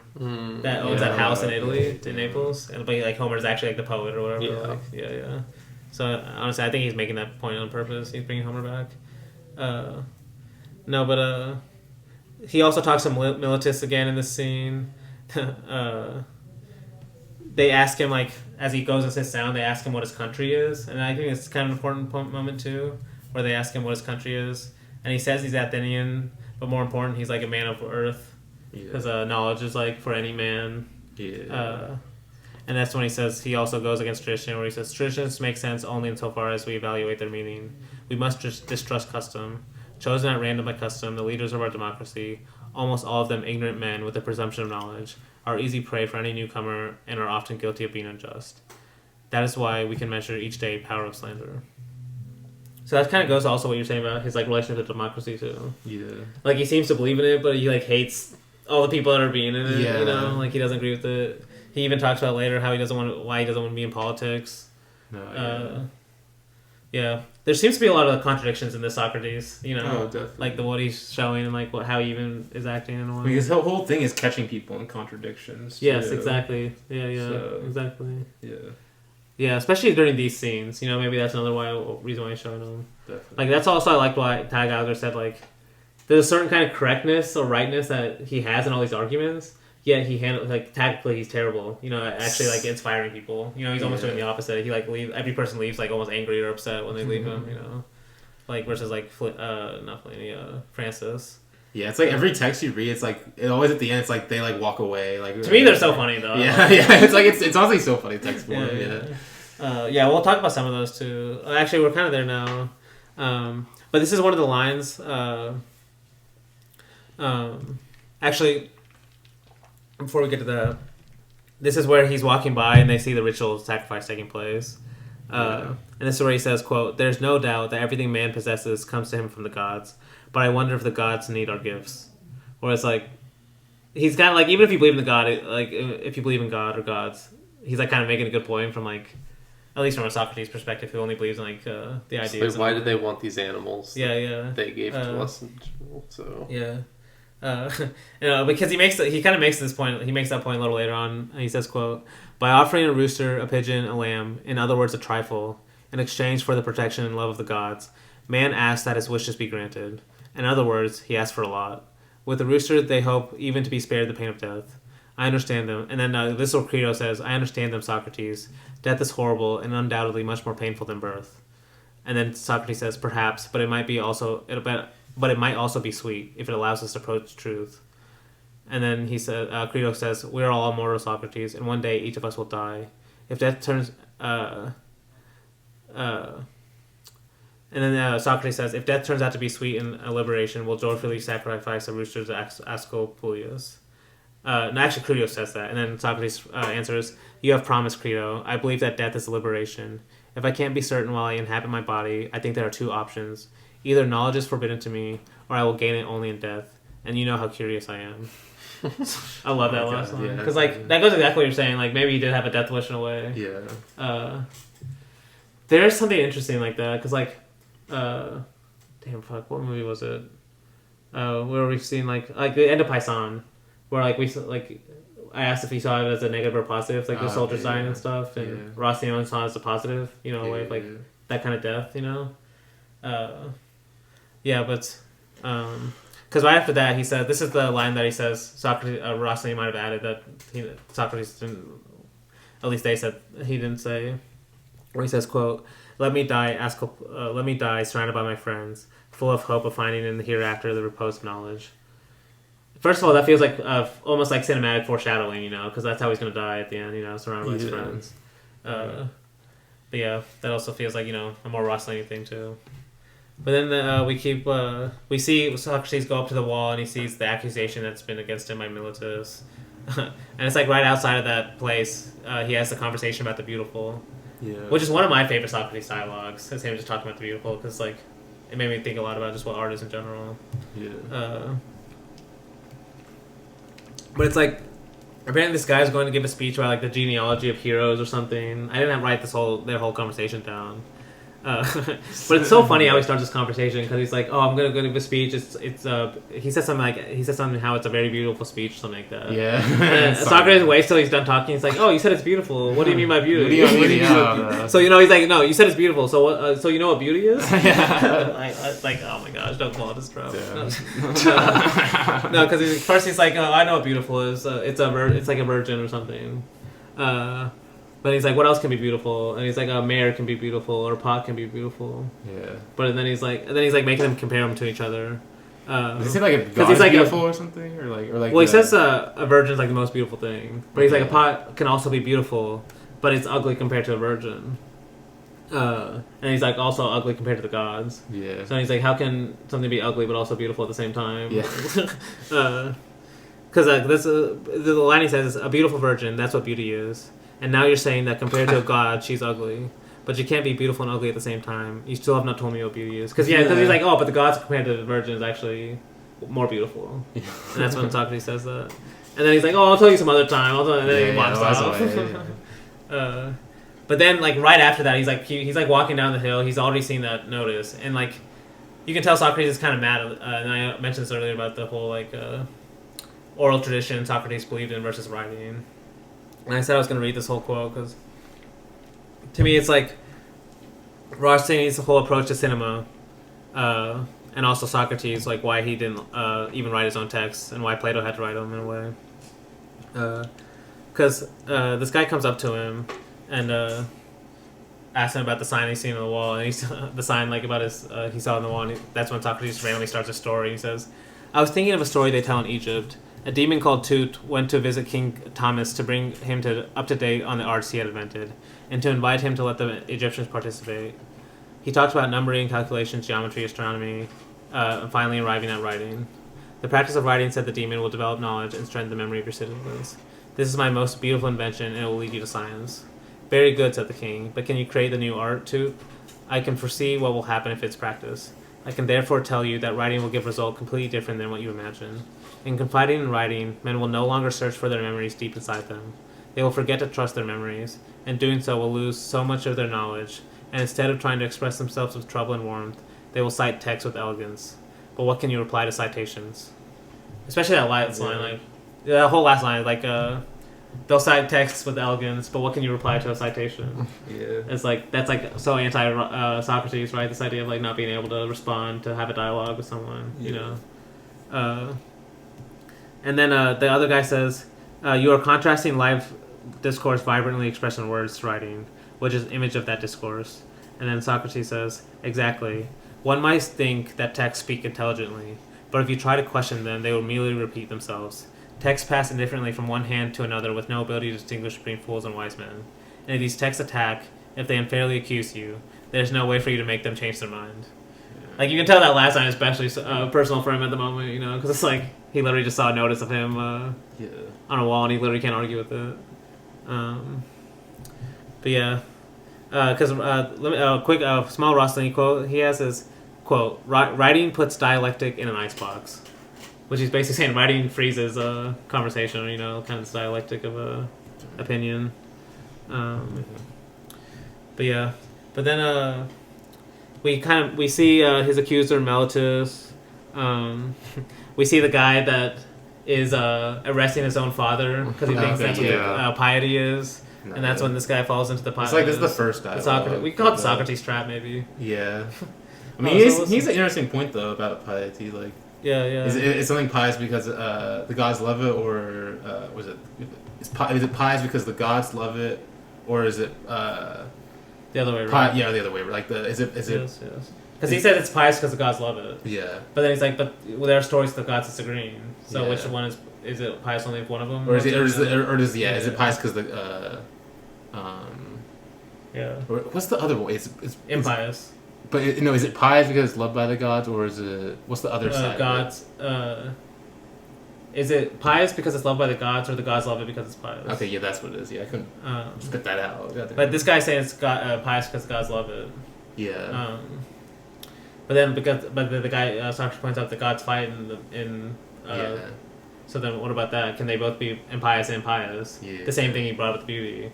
And the guy's like, we'll discuss some other time, you know? And that's when he leaves. But then Socrates comes home to his crying wife again, also emphasizing, like, every time he sees his wife, it's, like, super depressing. Like, yeah, it brings you back down to, like, reality. Yeah, no, honestly, it does. But this is the time where she's, like, begging him to hire someone to help him in this trial, an orator, exactly. And, if you speak for yourself, you're going to put your foot in your own mouth. And, of course, for a second, Socrates seems to be worldly reasonable. He's like, I'll hire a lawyer. I mean, the orator at the time. It's obviously a lawyer. Okay. Like, if you're comparing to a modern time thing. Honestly, lawyers probably come from this and everything. But, yeah, he's like, okay, fine. So they bring this orator. And, like, the second this guy suggests, like, lying, or, like, twisting the truth or some way to make the Socrates look better, Socrates is not going to accept this. Yeah. Because he basically is saying, like, this whole theme of the movie, he would rather just die and tell the truth than just, like, kind of twist the truth or lie just to escape death, because, like, as he's made this point, death is not scary to him. Because he ends this whole he kind of makes that whole argument for why he's gonna defend himself at the end of this, because he doesn't support this orator guy, because he says, quote, if our democracy wants my death, it must have its reasons. Yeah. It's also that you might point out earlier, like, he still mysteriously believes in the system for some reason. It's kind of democracy, like, to me, that's the point of Socrates in a way. He believed in the idea so much, this kind of idea of democracy, even if it meant personally him dying. A lot of people want to believe in an idea until it means them personally dying. Then you don't believe in it anymore. But yeah, that's when he ends the scene with I shall defend myself, and his wife calls him mad. There's like a weird scene. I have no idea what goes on. There's like I don't know if you remember where they all like drawing like names out of a hat or something, and they're like walking around. That's a voting system. I think it's for voting for or the jurors. jury. It's the jury duty basically. That's what I Okay, assumed, but I don't know.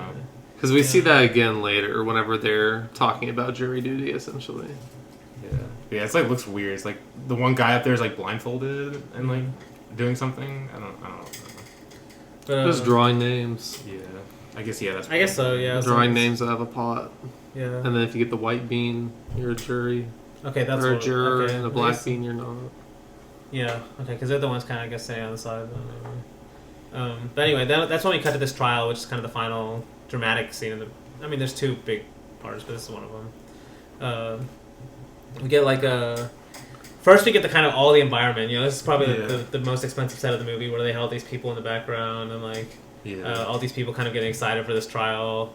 All the various factions you can kind of tell. Like Socrates' followers are on like the back corner that we always see. Yeah. Like there's like people probably that are more rich that get to sit down in the front. Yeah. It's kind of interesting how watch it's this all for set up. entertainment purposes. It's also kind of interesting how it's set up. Yeah. Yeah. Well, I was it's like- wondering if those were the jurors, though.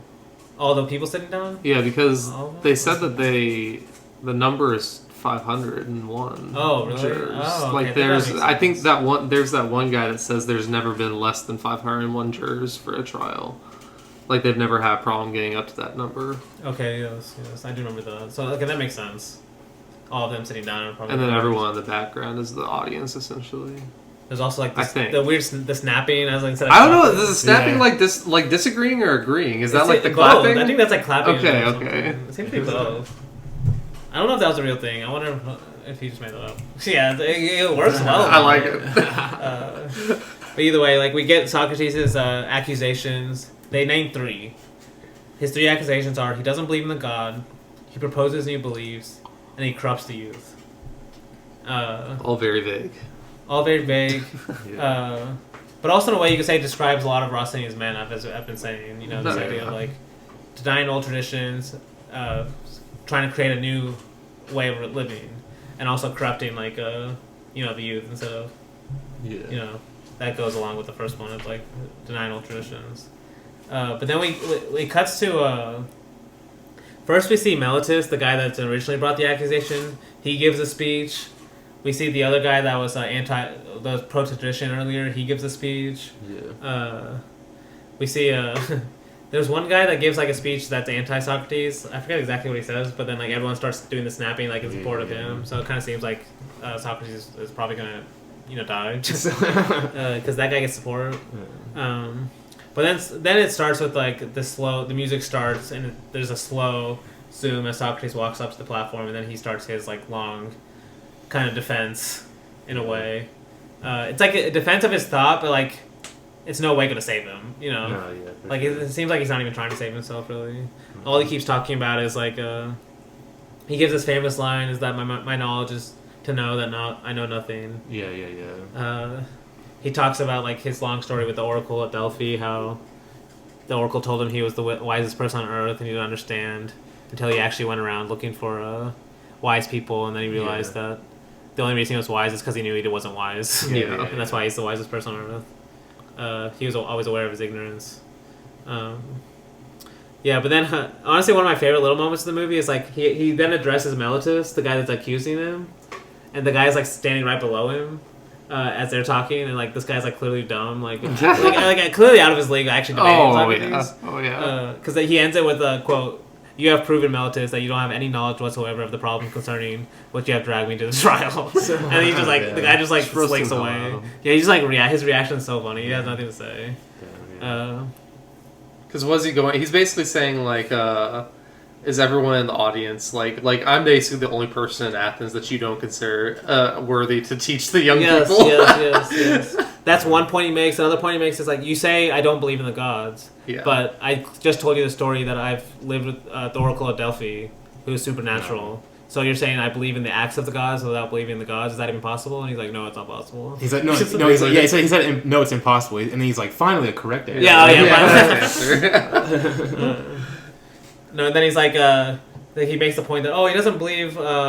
He doesn't believe in the gods. He maintains the sun as a rock and the moon is similar to Earth. a true statement. A true But statement. then then Socrates is like, no, you're confusing me with Anaxagoras. He's like, oh yeah, that's brutal. Oh my god. And then Socrates says, this slander could cost me my life, but I won't let me turn me to a coward. Another Socrates line. No, it's this is where he kind of gives us more like, I said there's like this dialectic in Socrates of the reason aspect that we get a lot of in his arguments, and this kind of divine inner voice, this impulse you could say in a way that he believes in. And he gives this long speech about how he like believes in this divine voice, and that it hasn't.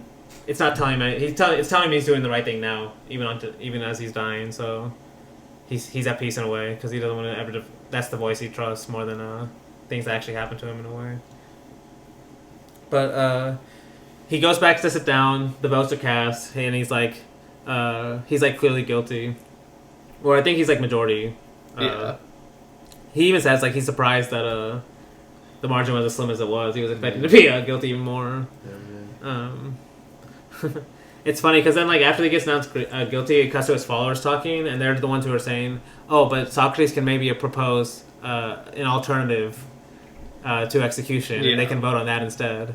And they're like, "Oh, I wonder what he could propose." And Crito's like, "Who knows? He's so unpredictable." Yeah. And that's when it cuts to like he proposes. You kind of have to pay attention, but do you guys remember what he proposes? Because it's actually really funny. Forgot what. Because he proposes to stay at the Prytaneum. Oh yeah. And like you're supposed to imply it. Get fed every day or something. Yeah, you're supposed to imply from it, but apparently that's where they send like all the rich people and stuff like that. Like that's where people are rewarded. Yeah. Like after they do something really good. And that's basically what he. This is like goes with the idea of the suicide. No, because like he's literally proposing the opposite of escape. Yeah, my professor said like basically at the time, like if Socrates apparently like if Socrates actually like made a reasonable claim here, then he would have been set free. Like he wouldn't have died. Like apparently it was like.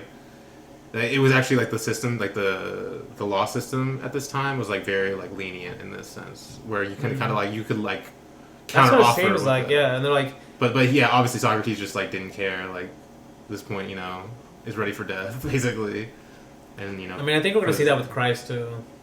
Yeah. Like this acceptance of his death almost has like a legacy. Like yeah. They almost see it before other people. I don't know. It's kind of weird. Almost like there's something divine in a way. Obviously with the Christ one, but. Yeah.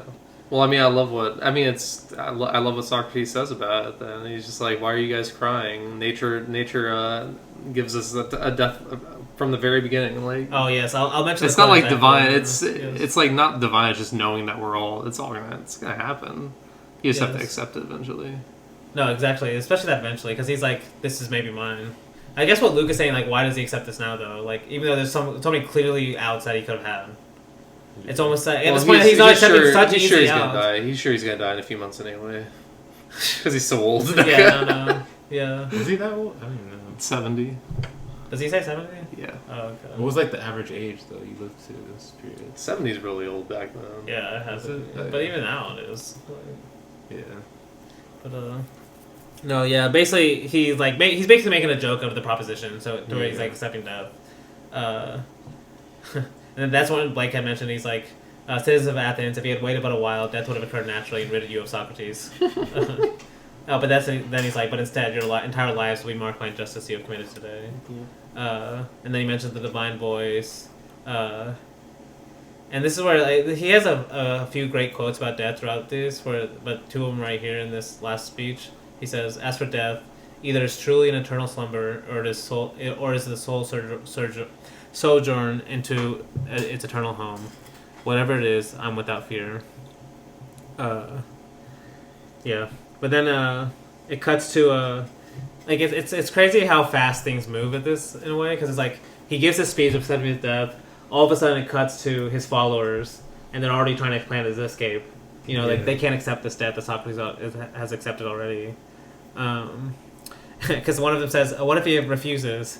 And then another guy comes in and says, "It's impossible, he won't." And then another one's like, "Nothing's impossible with Socrates." But it's like almost the opposite. Like if a superhero movie, you hear someone say, "Oh, nothing's impossible with Superman," right? You'd be like, "Of course he's not going to accept death." Yeah. But like Socrates is the opposite. Like nothing's impossible with Socrates. Like he's going to accept death. Yeah. Gosh, yeah. It's like almost the opposite of like a normal hero movie. But then they decide, like I mentioned earlier, Plato is sick, so they get Crito to go try to convince Socrates to escape instead of death. And honestly, it's one of my favorite shots of the movie of when Socrates is like sleeping peacefully. Like he almost looks too comfortable, you know. Yeah. And then like Crito's just standing above him for a long time, just like watching him sleep. It's like, how's this guy even sleeping right now? And I want to read this Rossellini quote now that Rossellini says, because first Ty Gallagher says, quote, most of Rossellini's recent movies had ended with heroes confronting death. Louis XIV, Augustine, Pascal, Socrates. Even Rome of the City, Don Pietro had remarked, it is easy to die well. What's difficult is to live well. And then Roberto had said, quote, when everyone's standing around Socrates crying, because he's dying, Socrates says, well, you don't realize that from the moment we are alive, we start our voyage, our trip towards death. This truth, very rational, is outside any sort of emotion. We always look at death in an emotional way, so we lose even the value of death. And I think that's like you kind of mentioned that quote exactly. Like he says it in a different way. But the idea of like death is just another part of this rational process. You know, and Socrates is almost like he's just trying to be the most rational out of everyone. You know, everyone's being too emotional about it. Yeah. According to him. According to him, yes. Yes.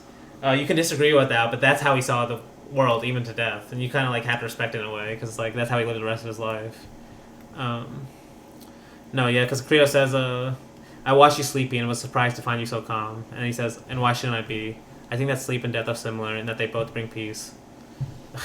And then like he just like keeps saying quotes like about death that like just so contrary to how no one else wants him to see it. You know, everyone around him. Definitely. It's just kind of interesting. It's just the way the music is playing too. It's like because we've gotten this kind of laziness from the beginning of the movie, but it's been a little happier. You know, like Socrates kind of trolling a little bit. Yeah. But then this stuff is like Socrates still has that same kind of easygoing mood, but now that he's like dying, there's like a tension there. You know, it's like how can he have still that same kind of mood? A lot of what he's quoting here is a lot of stuff straight from the Phaedo, I think it's called, where he talks about it's like the dialogue that where he talks about it, which is honestly it's my favorite Socrates dialogue. It's like really interesting. But like what I'm bringing up is like I'm glad you brought the dialogue because I think it's stuff that's not in the dialogue directly. This idea of the ideas are similar. Yeah. No, yeah, it's like they're very similar text-wise, but like the kind of contradiction he's bringing between all the emotion of everything else that's going around that is true, versus Socrates' logic in this. You know, it's like even more of a contrast than like even just reading the text. You know, because it's like kind of happening at the same time as we're watching it. Like especially the followers, like how big Crito is. Like he's so huge, but he's like you can tell he's such like a soft guy. You know, he's a softie. Yeah, he's a softie. Yeah, and this is where they have their conversation where like he honestly Crito seems more concerned about what people are going to think of him too, because at one point he's like, what will people say when people find out your friends didn't help you try to escape? Like they're concerned more about this, you know, Socrates' followers more than even like Socrates what he's actually preaching in a way. But yeah, he even says something like even Christ might say, where he says, quote, as for me, let me follow the path that God has chosen for me. And that's kind of when Crito leaves. And then it cuts to another scene where the followers are outside waiting to see Socrates, and they finally come in after he's talked to his family a little bit, I think. And this is where he's like, he's making like logical statements about death, because he says, quote, it used to hurt and now it feels good. How strange it is. Pleasure and pain are so close to each other that when man wants one, he must endure the other. Aesop wrote that the god, unable to convince the two enemies to make peace, finally tied them up together. When one of them is inside us, so is the other. A good fable, right? Just like the way he's like talking about death in all these different ways, just like so calmly, you know, like I've been emphasizing. It's like he says there's so different ways, because like he says again, it's difficult to convince you of this truth, but for me, death is not a calamity. As they're all like crying around him, you know, trying to like save him any way they can. Yeah. And then maybe my favorite line in the movie, because I love these like little moments where Socrates quotes ancient literature, because the idea of Socrates being ancient literature, and then him quoting ancient literature, just like the levels like certain civilizations have are like so old, you know, it's crazy. Socrates quoting Homer is like ancient to him, you know. But he says he kind of gives a long speech where he's arguing with this guy about like why he shouldn't be like because the guy's like, I'm still worried about the soul not existing after death, and Socrates is like, you shouldn't be worried about that basically. But then he says basically a way to deal with life, where he says, When faced with sadness, injustices, and the weakness of life, remember that passage of the Odyssey when Homer says that Ulysses, beating his chest to encourage his heart in these terms, says, quote, "Put up with it, heart of mine. You put up with much more revolting things." I just love that line because it's that's what in a way Socrates is thinking in his head. He's still feeling this pain in a way with some of these moments he's showing. And in a way poetry or literature is a way to show pain through other people. But then we get him talking to his wife. He says goodbye to his kids and hugs his wife. His wife is as he's crying, she's like, "You're dying unjustly," and he's like, "Would you rather see me die justly?" It's this guy, can't let it go for 1 second. But that's when it's his. This is also another kind of interesting thing to me, where if you want to see Socrates as the rational side, almost too much, he sends his family out first, and he dies with just his followers in a way. Almost choosing his kind of philosophical, rational side almost over his family in a way, because that's what he sends out. But that's when he even gets mad at them because they're still crying, and he's like, "Don't you know that from the day of my birth, nature sentenced me to death?" Because he's mad at them for doing the same thing his family's doing. And he says this I still don't know exactly what he means by this, but he says, quote, "When men slander the swan, but when they are dying, swans do not sing in despair, but because they are happy to meet the gods they serve." And it's almost it's weird that he compares himself to a swan.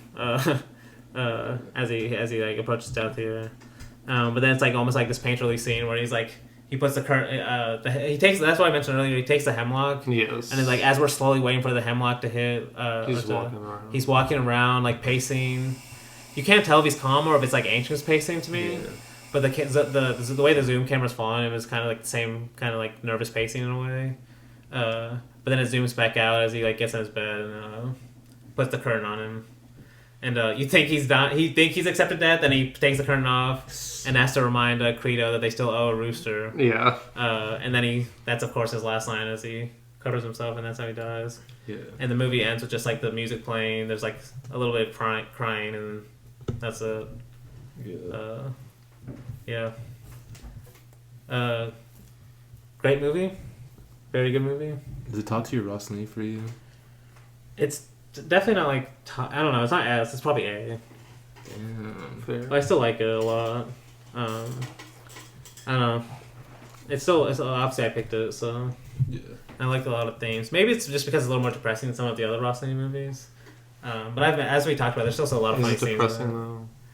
No. No. I don't know. Maybe slower is a different word.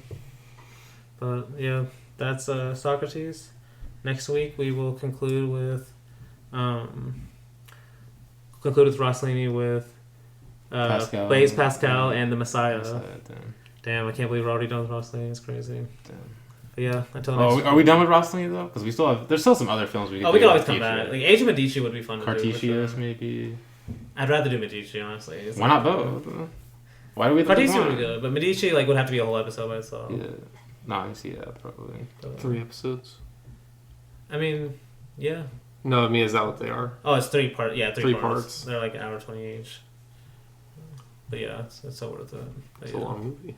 But yeah, until next week, hope to see you floating through the clouds. La musique du roi.